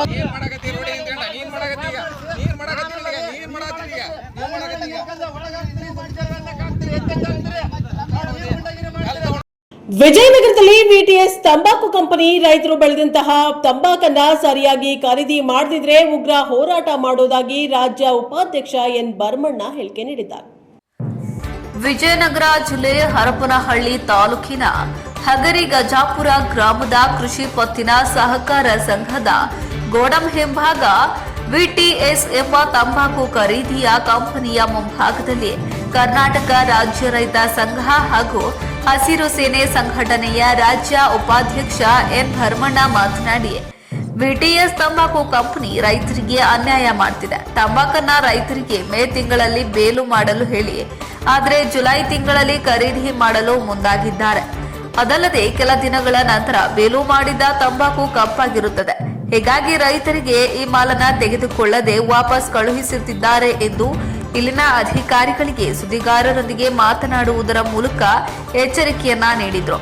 ಈ ಕಂಪನಿಯವರು ಪ್ರತಿಯೊಬ್ಬರ ರೈತರ ತಂಬಾಕು ಖರೀದಿ ಮಾಡಬೇಕು. ಸರಿಯಾದ ಸಮಯಕ್ಕೆ ರೈತರ ತಂಬಾಕು ಖರೀದಿ ಮಾಡದಿದ್ದರೆ ಸಂಬಂಧಪಟ್ಟ ಇಲಾಖೆ ಕಚೇರಿ ಮುಂಭಾಗದಲ್ಲಿ ಸುತ್ತಮುತ್ತಲಿನ ರೈತರಿಂದ ಉಗ್ರವಾದ ಧರಣಿ ಮಾಡುತ್ತೇವೆ ಎಂದು ತಿಳಿಸಿದ್ರು. ವರದಿ ಚಿಗಟೇರಿ ಜಯಪ್ಪ, ವಿಜಯನಗರ. ನೋಡಿದ್ರೆ ಇವತ್ತು ನಮ್ಮ ರೈತರಿಗೆ ಎಷ್ಟು ಗೋಲ್ಮೇಲು ಮಾಡ್ತಾ ಇದ್ದಾರೆ ಈ ಕಂಪ್ನಿಯವರು ಅಂತ ನಮಗೆ ನಾವು ಪತ್ರಿಕೆ ಮಾಧ್ಯಮ ಮುಂದೆ ನಮಗೆ ಹೇಳಿಕೆಬೇಕಾಗಿದೆ. ಕಂಪನಿ ಯಾವುದು? ತೆಲಂಗಾಣ ಗಣ ವಿಟಿಎಸ್ ತೆಲಂಗಾಣ ಗಣದ ವಿಟಿಎಸ್ ಅಂತ ಕಂಪ್ನಿದು. ಎಲ್ಲರ ಬಂದಿಲ್ಲ ನಮ್ಮ ಕರ್ನಾಟಕದ ಮಂದಿಗೆ ಎಷ್ಟು ಇವರು ವಂಚನೆ ಮಾಡ್ತಾರಪ್ಪ, ಮೋಸ ಮಾಡ್ತಾರಪ್ಪ ಅಂದರೆ ನಾನಿನ್ನು ಮೋಸ ಮಾಡ್ತಾರಂತ ಯಾಕೆ ಕೇಳ್ಬೇಕಪ್ಪ ಅಂದರೆ, ಕೆಲವು ರೈತರು ತಗೊಳೋದು, ಕೆಲವು ರೈತರು ವಾಪಸ್ ಕಳಿಸೋದು ಮಾಡ್ತಕ್ಕಂಥ ಕೆಲಸ ರೈತರಿಗೆ ಅನ್ಯಾಯ ಆಗದಂತ ನಾನು ಹೇಳ್ಬೇಕಾಗತ್ತೆ. ಇವತ್ತು ಮಾಲು ಡಿಮ್ ಐತೆ ಬೇಡ, ವಿ ಎಸ್ ಟಿ ಕಂಪ್ನಿ ಈ ವಿ ಎಸ್ ಟಿ ಕಂಪ್ನಿಯವರು ನಮ್ಮ ರೈತರ ಮಾಲು ಡಿಮ್ ಆಗೈತೆ ಅಂದ್ರೆ ಬೇಡ, ಇನ್ನೂ 500,000 ಕಮ್ಮಿ ಮಾಡಲಿ, ಆದರೆ ಮನೆಗೆ ವಾಪಸ್ ತಗೊಂಡೋಗ್ರಿ ಅಂತ ಕಳಿಸ್ತಾರಲ್ಲ, ಇದು ಯಾವ ನ್ಯಾಯ? ನಮ್ಮ ರೈತರಿಗೆ ಎಷ್ಟು ಅನ್ಯಾಯ ಆಗತ್ತೆ. ಇವತ್ತು ಸುತ್ತಮುತ್ತ ಬರೀ ಎಳೆದಲ್ಲೇ 12 ಬಾಕ್ಸು ವಾಪಸ್ ಕಳಿಸ್ಯಾರಪ್ಪ. ಸಿಗರೇಟಿನ ತಂಬಾಕು ಅಗ್ರಿಮೆಂಟ್ ಆಗಿದ್ದು ಕೂಡ ನೀವು ವಾಪಸ್ ಕಳಿಸ್ಯಾರಂದರೆ ಸುತ್ತಮುತ್ತ ಇನ್ನು ಹರಪನಹಳ್ಳಿ ತಾಲೂಕು ಇರ್ಬೋದು, ಚಿತ್ರದುರ್ಗ ಇರ್ಬೋದು, ಸೊಕ್ಕಿ ಇರ್ಬೋದು, ಎಲ್ಲೆಲ್ಲ ಹಲವಾರು ರೈತರು ಇಲ್ಲಿಗೆ ಬರ್ತಾರೆ ಮಾಲ್ ತಗೊಂಡು. ಹಾಗಾಗಿ ಇನ್ನು ಎಷ್ಟು ಮಂದಿಗಿದು ಅನ್ಯಾಯ ಮಾಡ್ಯಾರೋ ಅದು ಏನು ಸುಗಡಂಥದ್ದು ಹೇಳಿ ನಾವು ಇದ್ರ ಬಗ್ಗೆ ಪತ್ರಿಕೆ ಮಾಧ್ಯಮದವರು, ವಿಡಿಯೋದವರು, ನಾವು ರೈತ ಸಂಘದವರು ಇದ್ರ ಬಗ್ಗೆ ಪರಿಶೀಲನೆ ಮಾಡಿ ಇದು ನಾವು ಎಂಕ್ವೈರಿ ಮಾಡಬೇಕಾಗಿದೆ. ಟೈಮ್ ಅಂದರೆ ನಾವು ರೈತರನ್ನ ಕಲಿಸಿ ನಾವು ಇದ್ರ ಬಗ್ಗೆ ಧರಣಿ ಮಾಡಬೇಕಾಗಿದೆ. ಇದಕ್ಕೆ ಸಂಬಂಧಪಟ್ಟ ಅಧಿಕಾರಿಗಳು ಯಾರು ಬರ್ತಾರೋ ಅವರು ರೈತರ ಬಗ್ಗೆ ಕಾಳಜಿ ತಗೊಂಡು ಇದನ್ನು ಕೆಲಸ ಮಾಡ್ಬೇಕಂತ ಹೇಳಿ ರೈತರಿಗೆ ಅನ್ಯಾಯ ಆಗದಂಗೆ ಕೆಲಸ ಮಾಡಬೇಕು ಸಂಬಂಧಪಟ್ಟ ಅಧಿಕಾರಿಗಳು ಅಂತ ಹೇಳಿ ಅಧಿಕಾರಿಗಳಿಗೆ ನಾನು ಹೇಳ್ತಾ ಇದ್ದೀನಿ. ಈ ಕಂಪನಿ ನೋಡಿರಿ ನಮಗೆ ಎಷ್ಟು ಮೋಸ ಮಾಡ್ತಾ ಇದ್ದಾರೆ. ಭಾನುವಾರ ರಜೆ ತಂದು ಭಾನುವಾರ ಕೆಲಸ ಮಾಡ್ಕೊಂಡು ರೈತ ಸೋಮವಾರ ರಜೆ ಮಾಡ್ತಾರಂದ್ರೆ ಇವರಲ್ಲಿ ಎಷ್ಟು ಅನ್ಯಾಯ ಮಾಡ್ತಾರ. ನಾವು ಬರ್ತಾ ಸುದ್ದಿ ಕೇಳಿ ಯಾರ್ಯಾರು ಇಲ್ಲಿ ಗೋಡೆ ಅಂತ ಸುಳವಲ್ಲ. ಈ ಥರ ಮಾಡೋಕೆ ನಾವು ಮುಂದೆ ಇವರು ಮಾಲ್ ಒಯ್ರಿ, ಇವರು ಸುಮಾರು 12-13 ಕೋಟಿ ರೂಪಾಯಿದ ಮಾಲ್ ಐತಂತಾರೆ ಒಳಗೆ, ಹಂಗೆ ಸುದ್ದಿ ಮಾಡ್ತದೆ. ಇವರು ಮಾಲ್ ಎತ್ತಲು ನೋಡಿದ್ರೆ ಯಾವ ರೀತಿ ಎತ್ತಾರ. ರೈತರೆಲ್ಲ ಏನು ಸುತ್ತಮುತ್ತ ವಾಪಸ್ ಕಳಿಸ್ಯಾರ ರೈತರ ಮಾಲ. ಪ್ರತಿಯೊಬ್ಬರು ಮಾಲ್ ಇವ್ರು ತಗೋಬೇಕು, ಎಲ್ಲ ರೈತರಿಗೆ ನ್ಯಾಯ ದೊರಕಿಸ್ಬೇಕು. ಹಾಗಾದ್ರೆ ಮಾತ್ರ ನಾವು ಮಾಲ ಎತ್ತು ಬಿಡ್ತಕ್ಕ ವಾಪಸ್ ಕೊಡ್ತೀವಿ. ಇಲ್ಲಾಂದ್ರೆ ನಮಗೆ ಗೋಡೆ ಮನೆ ಮುಂದೆ ಆಗಲಿ ಸಂಬಂಧಪಟ್ಟ ಅಧಿಕಾರಿಗಳ ಮುಂದೆ ಆಗಲಿ ನಾವು ಧರಣಿ ಕುದುರೆಗೆ ರೆಡಿ ಮಾಡ್ತಾ ಇದ್ದೀವಿ ಅಂತ. ಕರ್ನಾಟಕ ರಾಜ್ಯ ರೈತ ಸಂಘದ ರಾಜ್ಯ ಉಪಾಧ್ಯಕ್ಷರಾದ ಎನ್ ಭರಮಣ್ಣ ಅಂತೇಳಿ ಮಾತಾಡೋದು. ವಿಜಯನಗರ ಜಿಲ್ಲಾ ಕೊಟ್ಟೂರು ತಾಲೂಕಿನಲ್ಲಿ ಗಜಾಪುರ ಗೌರಿಪುರ ಸೆಂಟ್ರಲ್ಲಿ ಒಂದು ತಂಬಾಕದ ಗೋಡಂಬ ಮಾಡ್ಕೊಂಡಿದ್ದಾರೆ. ಇವರು ಯಾವ ಊರ ಬಂದ್ರೆ ತೆಲಂಗಾಣ ಕಂಪನಿ, ನನಗೆ ಕನ್ನಡ ಬರೋದಿಲ್ಲ, ಅಂತರ್ ಬಂದು ಕೆಲಸ ಮಾಡ್ತಾರೆ ನಮ್ಮ ಸ್ಥಳೀಯರ ಕೆಲವು ಹುಡ್ಕೊಂಡು. ಏನು ಮಾಡ್ತಾ ಇದಾರೆ ಬಂದರೆ ಹಲವಾರು ರೈತರ ಮಾಲು ಇವತ್ತು ಒಂದು ಟೈಮ್ ಹೇಳಿರ್ತಾರೆ ಅವರು. ಈ ಟೈಮ್ಗೆ ರೈತರ ಮಾಲು ಪಕ್ಕ ಹಾಕಿ ನಮಗೆ ಪ್ಯಾಕ್ ಆಗ್ಬೇಕಂತ ಹೇಳಿರ್ತಾರೆ. ಆ ಟೈಮ್ಗೆ ನಮ್ಮ ರೈತರು ಪ್ಯಾಕ್ ಮಾಡಿ ರೆಡಿಯಾಗಿ ಮಾಡಿ ನಿಂತಿರ್ತಾರೆ. ಆದರೆ ಇವತ್ತು ಅವರು ತಂಬಾಕದ ಕಂಪ್ನಿಯವರು ಓನರ್ ಆಗಿರ್ಬೋದು, ಮ್ಯಾನೇಜರ್ ಇರ್ಬೋದು, ಅವ್ರೇನು ಮಾಡ್ಯಾರಪ್ಪ ಅಂದರೆ ಟೈಮು ಓವರ್ ಆಗಿ ಬಿಟ್ಬಿಟ್ಟಾರೆ. ಹೇಳಿದ್ರೆ ಟೈಮ್ಗೆ ಮಾಲು ಒಯ್ದಿಲ್ಲ, ಟೈಮು 2-3 ತಿಂಗಳು ಲೇಟ್ ಆಗಿಬಿಡುತ್ತೆ. ಹಾಗಾಗಿ ನಮ್ಮ ರೈತರ ಮಾಲು ಬೇಲ್ ಮಾಡಿರೋ ಮಾಲು ಏನಾಯ್ತಂದ್ರೆ ಅದು ಕಪ್ಪಾಗಿಬಿಡುತ್ತೆ. ಕಪ್ಪಾಗಿರೋ ಕಾರಣದಿಂದ ನಮ್ಮ ರೈತರ ಮಾಲ ವಾಪಸ್ ಕಳಿಸ್ತಾ ಇದ್ದಾರೆ. ನೋಡಿರಿ, ಇದು ಎಷ್ಟು ಮಟ್ಟಿಗೆ ಅನ್ಯಾಯ ಆಗುತ್ತೆ ನಮ್ಮ ರೈತರಿಗೆ ಅಂದರೆ, ಇವ್ರನ್ನೇ ನಂಬ್ಕೊಂಡು ನಮ್ಮ ರೈತ ತಂಬಾಕು ಬೆಳೆದು ಅದನ್ನು 108 ಆಳು ಹಿಡ್ಕೊಂಡು ಕೆಲಸ ಮಾಡಿ ಇವತ್ತು ಕಷ್ಟಪಟ್ಟು ಮಾಡಿರ್ತಾನೆ. ಆದರೆ ಇವತ್ತು ನಮ್ಮ ರೈತರಿಗೆ ಅದ್ರ ಖರ್ಚು ಎಷ್ಟು, ವೆಚ್ಚ ಎಷ್ಟೊಂದು ಎಷ್ಟು ಅನ್ಯಾಯ ಆಗತ್ತೆ ಅನ್ನೋದು ನಮ್ಮ ರೈತರಿಗೆ ಗೊತ್ತಿರುತ್ತೆ. ತಂಬಾಕು ಬೆಳೆ ಆಳು ಹಿಡ್ಕೊಂಡು ಮಾಡೋದು. ಇವತ್ತು ಇವ್ರು ಏನು ಮಾಡ್ತಾರೆ, ಅವ್ರಿಗೆ ಬಂದ ಬರ್ಕೊಳ್ಳೋದು, ಅವ್ರಿಗೆ ಬೇಕಲ್ದ ರೈತರು ವಾಪಸ್ ಕಳಿಸ್ಬಾರ್ದು. ಇವತ್ತು ಬರೀ ಒಂದು ಹಳ್ಳಿ ಏಳೆ ಗ್ರಾಮದೊಂದು ಅಂತ ಒಂದು ಹಳ್ಳಿ ಕೊಟ್ಟರ ಹತ್ರ 7-8 ಮಂದಿ ರೈತರು 12 ಬಾಕ್ಸ್ಗಳು ವಾಪಸ್ ಕಳಿಸಿದ್ದಾರೆ. ಅದು ಸೀಕ್ರೆಟ್ ತಂಬಾಕ ಅಗ್ರಿಮೆಂಟ್ ಆಯ್ತು. ಅದು ಅಗ್ರಿಮೆಂಟ್ ಆದವನು ಕೂಡಲಾಗಿ ಇವರು ವಾಪಸ್ ಕಳಿಸ್ತಾರಪ್ಪ ಅಂದರೆ ಇವರಲ್ಲಿ ಮಾನವತೆ ಇದೆ ಅಂತೀಯ ಇಲ್ಲ ಅಂತೀಯ? ಅವ್ನ ಮನುಷ್ಯ ಎಷ್ಟು ಹಾಳಾಗಿರ್ತಾನೆ ರೈತರ ಮತ್ತು ಅದ್ರ ಬಗ್ಗೆ ಯೋಚನೆ ಇದ್ದರೆ ಈ ಥರ ಮಾಡ್ತಾರೆ ಇವರು. ನೋಡಿರಿ, ನಾವು ಅವರಿಗೆ ಮ್ಯಾನೇಜರಿಗೆ ಫೋನ್ ಮಾಡಿದಾಗೆ, ಸರ್ ನಾವು ಭಾನುವಾರ ಸಿಗೋದಿಲ್ಲ, ಸೋಮವಾರ ಇರ್ತೀವಿ ಬರ್ರಿ ನೀವು ಅಂತ ಹೇಳ್ತಿದ್ರು ನೆಂದರಿಗೆ ಫೋನ್ಯಾಗ. ಆದರೂ ಭಾನುವಾರನೇ ಇವರು ರೈತರನ್ನ ಕರೆದು ಅದನ್ನೇನು ಲಂಗನಾಟಕ ಮಾಡಿ ಮಾರ್ಕೆಟ್ ಮಾಡಿ ಬೀಗ ಹಾಕ್ಯಂದು ಒಬ್ಬರು ಇಲ್ದಂಗೆ ಹೋಗ್ಬಿಟ್ರು. ಅವ್ರು ಯಾಕೆ ಹೋಗ್ಯಾರಪ್ಪ ನನಗೆ ಗೊತ್ತಾಗೋದು. ಇವತ್ತು ಮ್ಯಾನೇಜರಿಗೆ ಫೋನ್ ಮಾಡಿದ್ರೆ ಇಲ್ಲ ಇವತ್ತು ಯಾರ್ಯಾರಿಲ್ಲ ಎಲ್ಲ ರಜೆ ಐತಿ ಅಂತ ಮ್ಯಾನೇಜರ್ ಹೇಳ್ತಾನೆ. ನನಗೇನಿದೆ ಸೋಮವಾರ ಬರ್ರಿ, ಸೋಮವಾರ ಸಿಗ್ತೀವಿ, ಭಾನುವಾರ ರಜೆ ಅಂತ ಹೇಳಿ ಭಾನುವಾರಲೇ ರೈತರು ಮಾಲ್ ತರಿಸಿ ಕೆಲವು ಅವ್ರು ಒಳಗಕ್ಕೆ ತೂಕ ಮಾಡ್ಕೊಂಡು ಪ್ಯಾಕ್ ಮಾಡ್ಕೊಂಡು ಇವತ್ತು ನೋಡ್ರಿ ಒಬ್ಬೊಬ್ರಿಗೆ ಸುಳುವಿಲ್ಲ.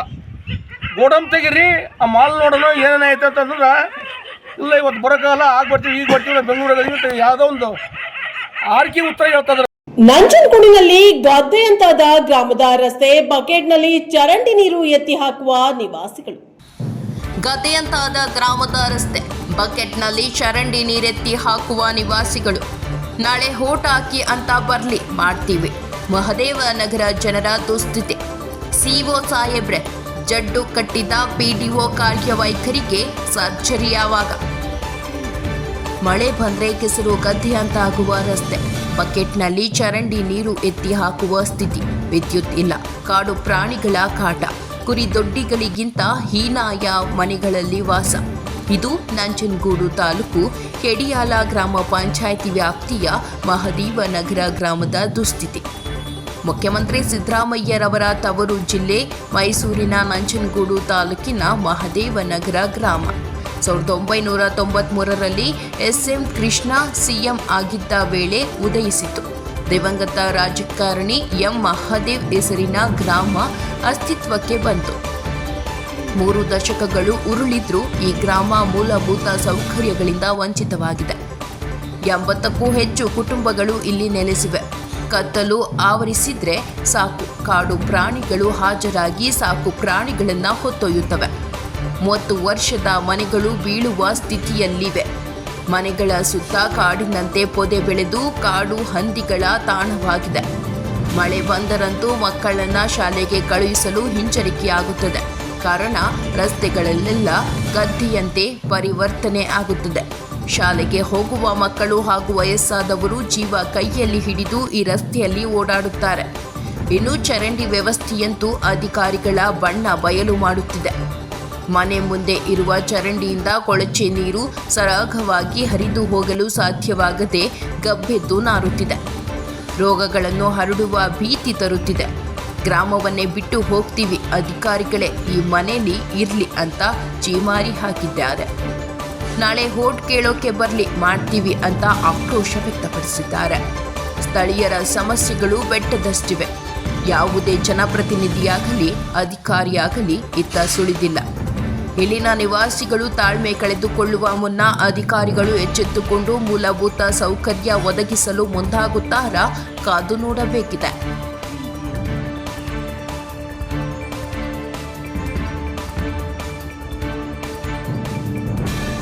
ಈಗ ಆಸ್ಪತ್ರೆಗೆ ಹೋಗಿ ಹೋಗಿ ಒಂದು ವಾರದಿಂದ ಬರ್ತೇ ಇಲ್ವ, ನಾನು ತಲೆನೂ ಬಿಡ್ತೇ ಇಲ್ಲ. ಈ ನೀರು ವಾಸನೆ ಕುಡ್ದು ತಳ್ಳಿ ಲಡ್ನೆಲ್ಲವಿ ತುಂಬ ಹೋಯ್ತದ. ಹೊಸಾರು ಗೋಡ ಗಂಟಿವಿ ಮನೆ ಒಳಕ. ಹಾಂ, ಹಿಂಗೆ ಅದೆಲ್ಲ ಬಾವಿ ಕಣಾಗ ಏನಾರಿ ನಾವು ತಾನೇ ವಾಸನೆ ಕುಡಿಲಿ. ನಾನು ಬಂದು ನೋಡ್ತಾರ ಅಂದರೆ ಯಾರೂ ನೋಡೋಗಿಲ್ಲ, ಮಾಡ್ಸೋಗಿಲ್ಲ. ನಿಮ್ಮ ಹೆಸರು? ಚಾಮುಂಡಿ. ಹಂದಿಗಳು ಗುತ್ತಿ ಒಳಗಿದ್ದ ಹೊರಗಡೆ ಹೋದ್ರು ಪಕ್ಕದ ಮನೆಯವರು ಕಕ್ಕಸ್ಕಂಕ ಹೋದ್ರು ಶೌಚಾಲಯ ಇಲ್ಲ. ನಮ್ಗೆ ಪಕ್ಕದ ಮನೆಯವರು ಹೋಯ್ತ್ಲಿ ಹಂದಿಗಳು, ಮರಿ ಹಂದಿಗಳು ಒದಿಕ ಓಡ್ ಬಂದ್ಬಿಟ್ಟು ನಾವು ಕಿತ್ತು ಹೊತ್ಕೊಂಡು ಇತ್ತಾಗ ಬಿದ್ದು ಕೆಡ್ದು ಓಡ್ಬತ್ಲಿ ಈಚೆ ಓಡ್ಬಂದು ನಮ್ಗೆ ಹಂದಿ ಹರಿಸ್ಕೊಂಡ್ಬಿಟ್ಟು ಅಂತಲೇ ನಮ್ಗೆ ಭಯ ಆಯ್ತು. ನಮ್ಗೆ ಶೌಚಾಲಯ ಅಂತೂ ಇಲ್ಲ. ಹಾಂ, ನಾವು ಯಾವ ಥರ ನಾವು ವಾಸ ಮಾಡಬೇಕು? ನಾವು ಇಲ್ಲಿ ಶೌಚಾಲಯ ಇಲ್ಲ ನಮ್ಗೆ. ಹಾಂ, ಈ ಮುದುಕರು ಮೋಟ್ರುಗಳು ಹೋದ್ರೆ ಅವ್ರ ಪೈಗಳು ಹಂದಿ ಬೈದಲ್ಲಿ ಹಂಗೆ ಹೋಗೋದು. ಅವರು ಪಾಪ ಇಲ್ಲಿ ರೋಡ್ನಲ್ಲಿ ಅವರು ನಿಂತ್ಕೊಂಡು ಇದು ಮಾಡ್ತಾರೆ. ತಿರ್ಗಡೋರು ಇನ್ನೇನು ಪಟ್ಟಿ ಮೇಳ ಬೆಳ್ಕೊಂಡು ಗುತ್ತಿ ಬೆಳ್ಕೊಂಡು ಹಿಂಗೆ ದಾರದಲ್ಲಿ ಕೂತ್ಕೊತಿದ್ರೆ ಗುತ್ತಿ ಒಳಗೆ ಹೋಗೋಕೆ ಹೋಗಲ್ವಲ್ಲ, ಏನು ಮಾಡೋದು ಅಂತೀವಿ ನಾವು. ಪಕ್ಕದ ಮನೆಯವ್ರು ಯಾಕೆ ಪಕ್ಕದ ಮನೆಯವರು ಗಂಡ್ಸ್ಗಳು ಹಂಗೆ ಹೊರಕ್ಕೆ ಹೋದ್ರು. ಗಂಡ್ಸ್ಗಳು ಹಂಗೆ ಏನು ಹಿಂಚರ್ಕೊಂಡು ಮರಿ ಅಂದು ಏನು ಬೊಬ್ಬು ಗುಟ್ಕೊ ಬಂದ್ಬಿಡ್ತಂತ ಅವ್ರು ಎದ್ರಕೊಂಡು ಓಡ್ ಬಂದರು. ಇತ್ತಾಗ ಏನು ಮಾಡೋದು? ಶೌಚಾಲಯ ಇಲ್ಲ. ನಾವು ಮನೆಗೆ ಬಂದು ಈಗ 30 ವರ್ಷ ಆಯಿತು. ಇಲ್ಲಿ ನೋಡಿದ್ರೆ ಬೆಳ್ಕೊಂಡವ ಏನ ಎತ್ಲ ಅಂತೂ ಪಂಚಾಯತಿಯವ್ರು ಬಂದು ತಿರ್ಗಿ ನೋಡಿಲ್ಲ. ಇಲ್ಲಿ ಆ ಕಡೆ ನೋಡಿದ್ರೆ ಎಲ್ಲ ಬೆಳಕ ನಿಂತವ. ಮನೆಯನ್ನು ಇವತ್ತು ಉಂಟ್ಕೊಂಡವ, ನಾಳೆ ಉಂಟ್ಕೊಂಡವ, ವಾಸನೆ ಮಾಡೋಕ್ಕಾಯ್ತಾ ಇಲ್ಲ ಮನೆ ಒಳಗೆ. ಯಾವ ಥರ ನಾವು ಕಾಲ ಮಾಡಬೇಕು ನಾವು ಇಲ್ಲಿ? ಹಾಂ, ಬೆಳಗಳು ನೋಡಿದ್ರೆ ಏನು ಮೇಳ ನೋಡಿದ್ರೆ ಮನೆ ಮೇಲೆ ಬೆಳಕ ನಿಂತವ. ಹಾಂ, ನಾವು ರೋಡ್ಗಳು ತಿರ್ಗಾಡಕ್ಕಾಗಲ್ಲ, ಬೀದಿಗಳು ತಿರ್ಗಾಡಕ್ಕಾಗಲ್ಲ ಅನ್ನೋಕ್ಕಾಗದ ನಮ್ಗೆ. ಪಂಚಾಯತಿಯವ್ರು ನೋಡಿದ್ರೆ ಬಂದು ಏನ ಎತ್ಲ ಅಂತೂ ಪಂಚಾಯತಿಯವರು ತಿರ್ಗಿ ನೋಡಲ್ಲ, ಒಂದು ನೊಣನೂ ಬರಲ್ಲ ಯಾರು ಭೀ. ನಮ್ಮ ಯಜಮಾನ್ರ ಹೆಸರು ಮಾದೇವ ನಾಯ್ಕ ಅಂತ. ನಿಮ್ಮ ಹೆಸರು? ನಮ್ಮ ಹೆಸರು ಸಣ್ಣಮ್ಮ ಅಂತ. ಮಾಡ್ತೀರಾ ಓಡಾಡಕ್ಕೆ ಜಾಡ್ತದೆ ಕಣಪ್ಪ. ಬೀಳೋದು ಹೇಳೋದು, ನೀರು ಒಂಚೂರಿಗೆ ನೀರು ಎತ್ಕೊ ಬಂದು ಬರ್ತಾನೆ ಬಿದ್ದೋಯ್ತೀನಿ. ಹಿಂಗದಲ್ಲಪ್ಪ ನಮ್ಮ ಪರಿಸ್ಥಿತಿ. ಏನು ಮಾಡೋ? ರೋಡಾರ ಮಾಡಿಸ್ಬೇಕು ತಾನೆ ಇವರು. ತಿರ್ಗಾಡೋಕ್ಕೂ ಜಾಗ ಆಗಲ್ಲ. ಹೋಗೋದು ಬರೋದು ಬೀಳೋದು. ಒಂಚೂರಿಗೆ ಎತ್ಕೋದ್ರೆ ಅಲ್ಲಿಂದ ನೀರು ಹೊತ್ಕೊ ಬರ್ತಾನೆ ಇಲ್ಲೇ ಬಿದ್ದೋಯ್ತೀನಿ. ಹೆಂಗೆ ತಿರ್ಗಾಡ್ಬೇಕಪ್ಪ ನಿಮ್ಮಂತೇಳಿ ಹೇಳ್ಬೇಕು ತಾನೆ. ಆಯಿತು. ನಿಮ್ಮ ಹೆಸರು? ನಂಜಮ್ಮ. ಇಲ್ಲಿ ಆನೆ, ಹುಲಿ, ಹಂದಿ ಎಲ್ಲ ಬಂದು ಇಲ್ಲಿ ವಾಸ ಮಾಡ್ತವೆ. ಈ ಮನೆ ಕಿತ್ತೋದ ಮನೇಲಿ ನಾನಿರಬೇಕು. ರಾತ್ರಿ ಹೊತ್ತು ಬಂದು ಹುಲಿಯೋ ಆನೆಯೋ ಹಂದಿಯೋ ನುಗ್ಗಿಬಿಟ್ರೆ ನಾನು ಸಾಯತ್ತಾನೆ. ಎಲ್ಲೆಲ್ಲ ಹೋಗಿ ವಾಸ ಮಾಡ್ತಾರೆ ಅಧಿಕಾರಿಗಳು. ಇಲ್ಲೊಂದು ದಿವಸ ಬಂದು ವಾಸ ಮಾಡಿಬಿಟ್ಟು ಹೋದರೆ ಅವ್ರಿಗೆ ತಾನೇ ಗೊತ್ತಾಯ್ತದೆ. ಇಂಥ ಮನೆಗಳೆಲ್ಲ ಅವರೆಲ್ಲ ಬಡವ್ರ ಕಷ್ಟ ಏನು ಎತ್ತ ಅನ್ನೋದು ಗೊತ್ತಾಯ್ತದಲ್ಲ. ಒಂದು ಮನೆ ಕೊಟ್ಟಿದ್ದಾರ ನಮಗೆ. ಯಲಬುರ್ಗಾ ಪಟ್ಟಣದ ತಲ್ಕಟ್ಟಿ ರೈತರಿಂದ ತಹಶೀಲ್ದಾರ್ ಕಚೇರಿ ಮುಂದೆ ಪ್ರತಿಭಟನೆ. ಕೊಪ್ಪಳ ಜಿಲ್ಲೆಯ ಯಲಬುರ್ಗಾ ತಾಲೂಕಿನ ಹಿರೇವಂಕಲಕುಂಟ ಹೋಬಳಿ ತರಲಕಟ್ಟಿ ಗ್ರಾಮದ ಸೀಮಾದಲ್ಲಿ ಬರುವ ಸರ್ವೆ ನಂಬರ್ 31ರಲ್ಲಿ ಇರುವ ಜಮೀನು ಕ್ಷೇತ್ರ. 12 ಎಕರೆ 7 ಗುಂಟೆ ಜಮೀನು. ಇದರಲ್ಲಿ ಸರ್ವೆ ನಂಬರ್ 35ರಲ್ಲಿ ಜಮೀನು ಸರ್ವೆ ನಂಬರ್ 31ರಲ್ಲಿ ಸೇರ್ಪಡೆಯಾಗಿದೆ. ಇದನ್ನ ಹಿಸ್ಸೆ ನಂಬರ್ 1ರಿಂದ ತೆಗೆದುಹಾಕಿ ಸರ್ವೆ ನಂಬರ್ 35ರ ಬಹಾಣಿ ಪತ್ರಿಕೆಯಲ್ಲಿ ಸೇರ್ಪಡೆ ಮಾಡಬೇಕೆಂದು ಅನೇಕ ಬಾರಿ ಕಂದಾಯ ಇಲಾಖೆಯವರ ಗಮನಕ್ಕೆ ತಂದೆವು ಮತ್ತು ಮಾನ್ಯ ಕಂದಾಯ ಸಚಿವರಿಗೂ ಮತ್ತು ಮುಖ್ಯಮಂತ್ರಿಗಳ ಆರ್ಥಿಕ ಸಲಹೆಗಾರರು ಹಾಗೂ ಶಾಸಕರಾದ ಬಸವರಾಜ ರಾಯರೆಡ್ಡಿಯವರ ಗಮನಕ್ಕೆ ತಂದರು. ಪಹಣಿ ಪತ್ರಿಕೆಯನ್ನ ಅಧಿಕಾರಿಗಳು ತಿದ್ದುಪಡಿ ಮಾಡಿಕೊಡುತ್ತಿಲ್ಲ. ಹೀಗಂತ ರೈತರು ಆರೋಪ ಮಾಡಿದ್ದು, ತಿದ್ದುಪಡಿ ಮಾಡಿಕೊಡಲು ನಮ್ಮಲ್ಲಿ ಯಾರದೇ ತಂಟೆ ತಕರಾರು ಇರೋದಿಲ್ಲ. ಇದಕ್ಕಾಗಿ 6 ತಿಂಗಳಿನಿಂದ ಕೆಲಸ ಬಿಟ್ಟು ಅಲೆದಾಡ್ತಿದ್ದೇವೆ. ಈಗ ಸಾಂಕೇತಿಕ ಶಾಂತಿಯುತವಾದ ಪ್ರತಿಭಟನೆಯನ್ನ ಹಮ್ಮಿಕೊಂಡಿದ್ದೇವೆ. ಒಂದು ವೇಳೆ ತಿದ್ದುಪಡಿ ಮಾಡಿಕೊಡದೇ ಇದ್ದಲ್ಲಿ ತಹಸೀಲ್ದಾರ್ ಕಚೇರಿಗೆ ಮುತ್ತಿಗೆ ಹಾಕುತ್ತೇವೆ ಎಂದು ಹೇಳಿದರು. ಅಧಿಕಾರಿಗಳು ಮಾಡಿದ ತಪ್ಪಿಗೆ ನಾವು ಅಲೆದಾಡಬೇಕಾಗಿದೆ. ಇದನ್ನ ತಾವೇ ತಿದ್ದುಪಡಿ ಮಾಡಿಕೊಡುವುದು ತಮ್ಮ ಆದ್ಯ ಕರ್ತವ್ಯ. ಕೂಡಲೇ ನಮಗೆ ನ್ಯಾಯ ಒದಗಿಸಬೇಕು. ಆಕಾರ ಬಂದ್ ಪ್ರಕಾರ ಅಳತೆ ಮಾಡಿ ಫಾರಂ ನಂಬರ್ 10 ಮಾಡಿ ಕೊಡಲು ನಮ್ಮೆಲ್ಲರ ಪೂರ್ಣ ಒಪ್ಪಿಗೆ ಇರುತ್ತದೆ. ಹೀಗಂತ ಪ್ರತಿಭಟನಾ ರೈತ ಮುಖಂಡರಾದ ನಾಗರಾಜ್ ಕೋಳೂರು ನಮ್ಮ ವಾಹಿನಿಯೊಂದಿಗೆ ಮಾತನಾಡಿ ನಮಗೆ ನ್ಯಾಯ ಸಿಗಬೇಕು ಎಂದು ಒತ್ತಾಯ ಮಾಡಿದ್ರು. ಈ ಪ್ರತಿಭಟನೆಯಲ್ಲಿ ತರ್ಲಗಟ್ಟಿ ಗ್ರಾಮದ ರೈತರಾದ ವಿಠೋಬಾ ಚನ್ನದಾಸರ, ಶರಣಪ್ಪ ಹಳ್ಳಿ, ಸೋಮನಾಥ ಹಳ್ಳಿ, ಶಂಕರಪ್ಪ ಕಂಬಳಿ, ಎಚ್ ವಿರುಪಾದಿ, ಹನುಮಂತ ಕಂಬಳಿ, ಮಲ್ಲಪ್ಪ ಕಂಬಳಿ, ಮಂಜುನಾಥ ಗುರಿಕಾರ ಇನ್ನೂ ಇತರರು ಭಾಗವಹಿಸಿದ್ರು. ವರದಿ ಸಿಎ ಆದಿ, ಎನ್ಕೆಎಸ್ ಟಿವಿ4 ಯಲಬುರ್ಗಾ. ಸರ್ ತಮ್ಮ ಹೆಸರೇನ್ರಿ? ನಮ್ಮ ಹೆಸರು ನಾಗರಾಜ್ ಅಂತ ಹೇಳಿ ಸರ್. ಯಾವ ಊರ್ರಿ? ತರ್ಲಕಟ್ಟಿ ಸರ್. ಕರ್ಲಕಟ್ಟಿ. ಎದ್ರ ಸಲುವಾಗಿ ಹೋರಾಟ ನಿಮ್ದು? ಇದು ಸರ್ವೆ ನಂಬರ್ 31 ಜಮೀನ್ ಬಗ್ಗೆ ಸರ್. 31 ಜಮೀನು ಯಾರ್ದ್ರಿ? ಇದು 15 ಜನ ರೈತರು ಅದಾರ ಸರ್ ಇದರಲ್ಲಿ. ಹಾಂ, ಅದು ಎಷ್ಟು ಎಕರೆ ಹೊಲ? ಇದು 42 ಎಕರೆ 7 ಗುಂಟೆ ಐತಿ ಸರ್. Totally 31 survey number. ಇದ್ರಾಗ ಏನಾಗೈತೆ ಸರ್, ಸರ್ವೆ ನಂಬರ್ 31ರಾಗ 15 ಜನ ರೈತರು. ಇದ್ರಾಗ 35ರಂದು ಸರ್ವೆ ನಂಬರ್ನಿಂದು 12 ಎಕರೆ 7 ಗುಂಟೆ ಬಂದು ಇದ್ರ ಸೇರ್ಪಡೆ ಆಗೈತೆ ಸರ್. ಯಾವ್ದ್ರಾಗ್ರಿ? 31ನೇ ಸರ್ವೆ ನಂಬರ್ನೇ ಬಂದು ಸೇರ್ಪಡೆ. 31 ಸರ್ವೆ ನಂಬರ್ ಯಾರ್ದ್ರಿ? 31 ಸರ್ವೆ ನಂಬರು ಈ 15 ಜನ ರೈತರು ಸರ್. ಹುಲಿಗೆಮ್ಮ ಗಂಡ ಹನುಮಂತಪ್ಪ ಕೊರಟಕೇರಿ. 12 ಎಕರೆ 7 ಗುಂಟೆ ಜಮೀನು ಇವ್ರದ್ದು 35ರಂದು 31ಕ್ಕೆ ಸೇರ್ಪಡೆ ಆಗೈತೆ ಸರ್. ಎಷ್ಟನೇ ಇಸ್ವಿ ಸೇರ್ಪಡೆ ಆಗೈತ್ರಿ? ಇದು 2000 ಇಸ್ವಿಯಾಗ ಸೇರ್ಪಡೆ ಆಗೈತೆ ಸರ್. 2000. ಅಲ್ಲಿಂದ ಇಲ್ಲಿವರೆಗೂ ನೀವೇನು ಯಾವ್ದಾದ್ರು ಮನವಿ ಕೊಟ್ಟಿದ್ರಾ? ಇದು ಗೊತ್ತಾಗಿ ಸರ ಒಂದು 3-4 ವರ್ಷ ಆಯ್ತ್ರಿ. ಇದು ನಾವು ರೈತರೆಲ್ಲರೂ ಇದನ್ನ ವಿಭಾಗ ಮಾಡಿಸ್ಕೊಳಕ ಫಾರ್ಮ್ ಬಟ್ಟೆನ್ನ ಹಾಕಕ ಇದನ್ನ ಅರ್ಜಿ ಹಾಕಕ್ ಬನ್ನಿ ಅಂದ್ರ ಆಕಾರ ಬಂದ್ ಟ್ಯಾಲಿ ಇಲ್ಲ ಅಂತಂದೇಳಿ ಹೇಳ್ತಿದ್ರಿ. ಇದು ನಮಗೆ ಈಗ ರೀಸೆಂಟ್ ಆಗಿ ಗೊತ್ತಾಗೈತೆ ಸರ್. ಸೇರ್ಪಡೆ ಆಗಿರ್ತಕ್ಕಂಥ 12 ಎಕರೆ 7 ಗುಂಟೆ ಏನೈತಲ್ರಿ, ಈಗ ರೀಸೆಂಟ್ ಆಗಿ ಗೊತ್ತಾಗೈತ್ರಿ ಅದು. ಹಾಗಾಗಿ ತಹಸೀಲ್ದಾರ್ ಸಾಹೇಬ್ರಿಗೆ ಬಂದು ಮನವಿ ಸಾಕಷ್ಟು ಸಾರಿ ಕೇಳ್ಕೊಂಡಿವ್ರಿ. ಅವರಿಗೆ ಒಂದು 6 ತಿಂಗಳಿಂದ ಬಂದು ಕೇಳಿದ್ರು ಕೂಡ ಅವ್ರು ಏನಂತಾರ, ಈ ಸರ್ವೆ ನಂಬರ್ 12 ಎಕರೆ 7 ಗುಂಟೆ ಏನೈತಲ್ಲ ಅದ್ರ ಮೇಲೆ ಲೋನ್ ಮಾಡ್ಕೊಂಡಾರ 80,000 ರೂಪಾಯಿನ. ಅದನ್ನ ಲೋನ್ ಯಾರು ಮಾಡ್ಯಾರ್ರಿ? ಲೋನು ಈಗ ಹುಲಿಗೆಮ್ಮ ಗಂಡ ಹನುಮಂತಪ್ಪ ಕೊರಟಕೇರಿ ಅಂತ ಹೇಳ್ರಿ, ಅವ್ರು ಲೋನ್ ಮಾಡ್ಕೊಂಡಾರ. ಈ ತಹಸೀಲ್ದಾರ್ ಸಾಹೇಬ್ರಿಗೆ ಹೇಳಿದ್ರೆ ಅವ್ರು ಏನಂತಾರ, ಇಲ್ಲ ನೀವು ಬ್ಯಾಂಕ್ನವ್ರನ್ನ ಹೋಗಿ ಕೇಳ್ರಿ ಅಂತ ಹೇಳ್ತಾರ. ಬ್ಯಾಂಕ್ನವ್ರು ಏನು ಹೇಳ್ತಾರ, ನೀವು ಅವರು ಡಾಕ್ಯುಮೆಂಟ್ ಕ್ಲಿಯರ್ ಆಗಿ ಕೊಟ್ಟಾರ, ಅದ್ರ ಪ್ರಕಾರ ನಾವು ಲೋನ್ ಕೊಟ್ಟಿವಿ, ನಮ್ದೇನು ತಪ್ಪಿಲ್ಲ ಅಂತ ಬ್ಯಾಂಕ್ನವ್ರು ಹೇಳ್ತಾರೆ. ಅದಕ್ಕೆ ತಹಸೀಲ್ದಾರ್ ಸಾಹೇಬ್ರಿಗೆ ಬಂದು ಕೇಳಿದಂದ್ರೆ ಇವ್ರು ಏನಂತಾರ, ಅದೆಲ್ಲ ನಮ್ಗೇನು ಸಂಬಂಧ ಇಲ್ಲ, ನೀವು ಎಲ್ಲಾದ್ರೂ ಹೋಗ್ರಿ, ಇಲ್ಲಿ ಬಂದು ಕೇಳ್ಬೇಡ್ರಿ ಅಂತ ತಹಸೀಲ್ದಾರ್ ಸಾಹೇಬ್ರು ಹೇಳ್ತಾರೆ. ಈ ಮೊದಲು ಯಾರ್ಯಾರಿಗೆ ಮನವಿ ಮಾಡಿಕೊಂಡಿದ್ರಿ, ಮನವಿ ಪತ್ರ ಕೊಟ್ಟಿದ್ರಿ? ಇಲ್ಲ ಸರ್, ತಹಸೀಲ್ದಾರ್ ಹತ್ರನ ಸಾಕಷ್ಟು ಸಾರಿ ಬಂದು ಕೇಳ್ಕೊಂಡಿದ್ವಿ ರೀ. ಇರ್ಲಿ ಇವತ್ತಲ್ಲ ನಾಳೆ ಸಮಸ್ಯೆ ನಮಗೆ ಪರಿಹಾರ ಮಾಡಿಕೊಡ್ತಾರ ಅಂತೇಳಿ ಇವ್ರು ಇದನ್ನ ಮಾಡ್ಲಾರ್ದಕ್ರಿ ನಮ್ಮ ಶಾಸಕರ ರಾಯರೆಡ್ಡಿ ಸಾಹೇಬ್ರಿಗೆ ಒಂದು ಮನವಿ ಕೊಟ್ಟಿವ್ರಿ, ಒಂದು AC ಸಾಹೇಬ್ರಿಗೆ ಕೊಟ್ಟಿವ್ರಿ, ಒಂದು ಕಂದಾಯ ಸಚಿವರಿಗೆ ಕೊಟ್ಟಿವ್ರಿ. ಅವರಿಂದ ಉತ್ತರ ಏನು ಬಂದೈತಿ? ಇಲ್ಲ, ಏನು ಬಂದಿಲ್ಲ ಸರ್ ಇಲ್ಲಿವರೆಗೆ. ಏನು ಬಂದಿಲ್ಲ. ಲೈಂಗಿಕ ಸ್ಕೂಲಿನಲ್ಲಿ ವಿಷಪೂರಿತ ಆಹಾರ ಸೇವನೆಯಿಂದ ತಂದೆ ಮಗಳು ತೀರಿಕೊಂಡ ಘಟನೆ ಜರುಗಿದೆ. ವಿಷಪೂರಿತ ಆಹಾರವನ್ನು ಸೇವನೆ ಮಾಡಿ ತಂದೆ ಮಗಳು ತೀರಿಕೊಂಡ ಆಘಾತಕಾರಿ ಘಟನೆ ರಾಯಚೂರಿನಲ್ಲಿ ಜರುಗಿದೆ.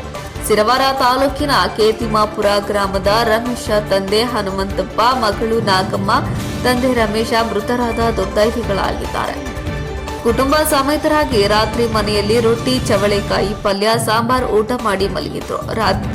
ಆರೋಗ್ಯದಲ್ಲಿ ಏರುಪೇರಾಗಿ ಬೆಳಗಿನ ಜಾವ 5:30 ಸಮಯದಲ್ಲಿ ಲಿಂಗಸಗೂರಿನ ಸಾರ್ವಜನಿಕ ಆಸ್ಪತ್ರೆಗೆ ಗ್ರಾಮಸ್ಥರು ರವಾನಿಸಿದ್ರು. ಆದರೆ ಚಿಕಿತ್ಸೆ ಫಲಕಾರಿಯಾಗದೆ ತಂದೆ ಮಗಳು ಸಾವನ್ನಪ್ಪಿದ್ದಾರೆ. ಇತ್ತ ಹೆಂಡತಿ ಪದ್ಮ ಹಾಗೂ ಇನ್ನೋರ್ವ ಮಗಳು ದೀಪಾ ಆರೋಗ್ಯ ಗಂಭೀರವಾಗಿದ್ದು ಇವರನ್ನ ಹೆಚ್ಚಿನ ಚಿಕಿತ್ಸೆಗೆ ರಾಯಚೂರು ರಿಮ್ಸ್ ಆಸ್ಪತ್ರೆಗೆ ದಾಖಲಿಸಲಾಗಿದೆ. ಇನ್ನುಳಿದ ಇಬ್ಬರು ಮಕ್ಕಳಿಗೆ ಯಾವುದೇ ತೊಂದರೆ ಇಲ್ಲ. ಅವರನ್ನ ಕವಿತಾಳ ಆಸ್ಪತ್ರೆಯಲ್ಲಿ ಚಿಕಿತ್ಸೆ ನೀಡಲಾಗುತ್ತಿದೆ ಎಂದು ತಿಳಿದು ಬಂದಿದೆ. ಈ ಸಾವಿಗೆ ಸುಡೋಬಯೋ ಹೆಸರಿನ ನಕಲಿ ಹೈಡೋಸ್ ಕ್ರಿಮಿನಾಶಕ ಕಾಯಿ ಪಲ್ಲೆಗೆ ಸಿಂಪಡಿಸಿದ್ದಾರೆ ಎಂದು ಆರೋಗ್ಯ ಅಧಿಕಾರಿಗಳು ಅನುಮಾನ ವ್ಯಕ್ತಪಡಿಸಿದರು. ವರದಿ ಗಾರಲದಿನ್ನಿ ವೀರನಗೌಡ. ತೀರ್ಕೊಂಡವ್ರ ಹೆಸರೇನು? ತೀರ್ಕೊಂಡವರು ರಮೇಶ, ಇನ್ನೊಂದು ಹುಡುಗಿ ಹೆಸರು ದೀಪಿಕಾ. ರಮೇಶಾಗ ಒಂದು 30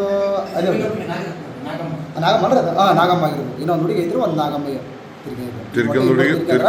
ಒಂದು ಹುಡುಗಿಗೆ ಫುಲ್ ಸೀರಿಯಸ್ ಐತಿ. ಈಗ ತೀರ್ಕೊಂಡವ್ರ ಹೆಸರೇನು? ರಮೇಶ. ಎಷ್ಟು ಏಜ್ ಅವ್ರಿಗೆ? ಅವ್ರಿಗೆ ಒಂದು 31 36. ಇನ್ನೊಂದು ಹುಡುಗಿ ನಾಗರತ್ನ ಆಗಿರ್ಬೇಕು. ನಾಗಮ್ಮ. ಆ ಹುಡುಗಿ ಏಜ್ ಹೆಸರು? ಆ ಹುಡುಗಿ ಇನ್ನ ಒಂದು 6-7 ವರ್ಷ ಇರ್ಬೋದು ಅಷ್ಟೇ. 6 ವರ್ಷ. ಈಗ ಉಳಿದವ್ರು ತಾಯಿ ಮಗಳು? ತಾಯಿ ಮಗಳದ್ರಿ. ತಾಯಿ ಸ್ವಲ್ಪ ಮಾತಾಡ್ತಾಳ್ರಿ, ಮಗಳಿಗೆ ಫುಲ್ ಸೀರಿಯಸ್ ಐತ್ರಿ. ತಾಯಿ ಮಾತಾಡ್ತಾಳೆ, ಮಗಳಿಗೆ ಸೀರಿಯಸ್ ಐತಿ. ತಾಯಿ ಹೆಸರೇನು? ತಾಯಿ ಹೆಸರು ಪದ್ಮ ರೀ. ಪದ್ಮ. ಇನ್ನೊಂದು ಹುಡುಗಿ ಉಳಿದತ್ತಲ್ಲ, ಆ ಹುಡುಗಿ ಹೆಸರು? ಇನ್ನೊಂದು ಹುಡುಗಿ ಹೆಸರು ಸಣ್ಣ ಹುಡುಗಿ ದೀಪಾ. ದೀಪಾ ರೀ. ಉಳಿದ ಹುಡುಗಿನ ಅಷ್ಟವಸ್ಥ ಐತೆ, ರಾಯಚೂರಿಗೆ ಹೋಗಿದ್ದಾರೆ ಇವಾಗ. ಅದು ಇನ್ನ ಸಾಲಿಗೆ ಹಾಕಿಲ್ಲ, ಚಿಕ್ಕ ಮಗು. ಅದು ಒಂದು 6 ವರ್ಷ ಐತ್ರಿ. ಇನ್ನ ಒಂದು ಹುಡುಗ, ಇನ್ನೊಂದು ಹುಡುಗಿ ಇದಾವ್ರಿ. ಅವ್ರಿಗೆ ಇಬ್ಬರಿಗೆ ಚೆನ್ನಾಗಿದ್ದಾರೆ. ಅವ್ರನ್ನ ರಾಯಚೂರಿಗೆ ಹಾಸ್ಪಿಟ್ಲಿಗೆ ಹೋಗಕ್ಕೆ ಇದು ಮಾಡಿ. ಟೋಟಲ್ 6 ಜನ ಅವರು? ಒಟ್ಟು 6 ಜನ ರೀ. 4 ಮಕ್ಕಳು, 2 ಗಂಡ ಹೇಳ್ತಾರೆ. ಅವ್ರ ಪ್ರಾಪರ್ ಊರು ಕಡ್ಡೋಣಿ? ತಿಮ್ಮಾಪುರ. ತಿಮ್ಮಾಪುರ ಊರು ಯಾವುದು? ತಿಮ್ಮಾಪುರ. ತಿಮ್ಮಾಪುರ ಊರು. ತಿಮ್ಮಾಪುರ. ಎಲ್ಲಿ ಬರ್ತದೆ ಅದು? ಕವಿತಾಳ ಪಕ್ಕದಾಗ ಬರುತ್ತೆ. 2 ಕಿಲೋಮೀಟರ್ ಕವಿತಾಳಿದ್ದ. ಅಲ್ಲಿ ನಮ್ಗೆ 3 ಗಂಟೆ 20 ನಿಮಿಷಕ್ಕೆ ಫೋನ್ ಮಾಡಿದ್ರು. ಹಿಂಗೆ ರಮೇಶಾಗ ಎದಿ ಚುಚ್ಚಿದಂಗೆ ಆಗ್ತದೆ ಅಂತೇಳಿ ಫೋನ್ ಮಾಡಿದ್ರೆ ನಾನು ಎದ್ದು ಮಕ್ಕ ತೊಳ್ಕೊಂಡು ಕಾರ್ ತೊಗೊಂಡು ಸೀದಾ ಮಂತ್ಯಕ್ಕೆ ಬಂದೆ. ಮಂತ್ಯಕ್ಕೆ ಬರೋದ್ರಾಗ ಸ್ವಲ್ಪ ಎದಿ ಇದಾಗಿದೆ ಅಂತಂದು ರಮೇಶ್ ಏನಾಯ್ತಪ್ಪ ಅಂತ ಹೇಳಿದೆ ನಾನು. ಅಂದಿಟ್ಟಾಗ ಅವರು ಏನೆಲ್ಲ ಸ್ವಲ್ಪ ಎದೆ ತ್ರಾಸ ಆಗ್ತದ, ನೀರು ಕುಡ್ದ ಉಗುಳಕ್ಕೆ ಬರಲಿಲ್ಲ. ನೀರು ಗಂಟು ಹಿಡ್ಕೊಂಡ್ಬಿಡ್ತಿ, ಕಣ್ಣು ಕಾಣವಲ್ವ ಅಂತಂದು. ಆಮೇಲೆ ಮತ್ತೆ ಕಾಲ್ ಮಾಡಿದಂತಂದ ಕರ್ಕೊಂಡು ಬಂದೆ. ಕಾಲ್ ಮಾಡಿದ್ಮೇಲೆ ಸೀದಾ ಕಾರ್ಯಾಗ ಓಮ್ ರೈಚೂರ್ಗೊಮ್ಮ ಅಂತ ಕೇಳಿದೆ. ಒಟ್ಟು ಹಿಂಗೆ ಕೈ ಹಿಂಗೆ ಮಾಡಿದ್ವಿ. ಒಟ್ಟು ಓಮ್ ಅಂತಂದು. ಓಮ್ ಅಂದಟ್ಟೆ ನಾನು ಸಡನ್ನಾಗಿ ಗಾಡಿ ಕುಂತ ಮೇಲೆ ಅವು ಮಕ್ಕಳನ್ನ, ಅವು ಹೆಣ್ಮಕ್ಳು ಹಾಕ್ಯಂದು ಸೀದಾ ಬಂದೆ. ಕೌತಾಳ ಬರ್ಬೇಕು. ಗಂಡ ಹೆಂಡತಿ ಮಕ್ಕಳ? ಗಂಡ ಹೆಂಡತಿ, 2 ಗಂಡ ಹೆಂಡತಿ, 2 ಮಕ್ಕಳು ತೊಗೊಂಬಂದ್ಮಾಗ ಸೀದಾ ನಾನು ಬರ್ಬೇಕಾದ್ರೆ ಸ್ಪೀಡ್ನಲ್ಲಿ ಬಂದಿನಿ. ನಾನು ಬಂದು ಸೀದಾ ಅಲ್ಲಿ ಹಾಸ್ಪಿಟ್ಲಿಗೆ ಹೋದೆ. ಅದು ಮುಚ್ಚಿತ್ತು, ನಮ್ಮ ಬುದ್ಧಿ ನಾಸಪ್ಪವ್ರದ್ದು. ಸೀದಾ ಇಲ್ಲಿ ಬಂದೆ. ಇಲ್ಲಿ ಬರ್ಬೇಕಾದ್ರೂ ಫಸ್ಟ್ ಅಲ್ಲಿ 6ನ ಹೊಟ್ಟಕಂತ ಬಂದಿನಿ ಸ್ಪೀಡಾಗಿ. ನಾನು ಹಾಸ್ಪಿಟ್ಲಿಗೆ ಏನು ಮಾಡಿ ಅವ್ರಿಬ್ಬರು ನಾನು ಉಳಿಸಬೇಕಂತೇಳಿ ನಮ್ಮ ಸಾಬ್ರು ಅಟ್ಟಿ ಸರ್ ನಮ್ಗೆ ಭಾಳ ಹೆಲ್ಪ್ ಮಾಡಿದ್ರು. ಬಂದಮೇಲೆ ಇಲ್ಲಿ ಅವರು ಯಾವಾಗ ನಮಾಜಿ ಮಾಡಕತ್ತಿರ ಅಂತ, ನಮಾಜಿನ ಫುಲ್ ಮುಗಿಸ್ರೆ ಅರ್ಧಕ್ಕೆ ಮುಗಿಸ್ರೆ ಗೊತ್ತಿಲ್ಲ ನಮ್ಗೆ. ಬಂದು ಫಸ್ಟ್ ಟ್ರೀಟ್ಮೆಂಟ್ ಕೊಟ್ಟರು ಅವರು. ಟ್ರೀಟ್ಮೆಂಟ್ ಕೊಟ್ಟ ಮೇಲೆ ಆ ಮಕ್ಕಳು. ಇದಾಗಿತ್ತು ಇದರಿಂದ ನ್ಯೂಸ್ ಬುಲೆಟಿನ್. ನಿರಂತರ ಸುದ್ದಿಗಾಗಿ ನೋಡ್ತಾ ಇರಿ NK TV4. ಇದು ನಿರಂತರ ಕಾರ್ಯಕ್ರಮ.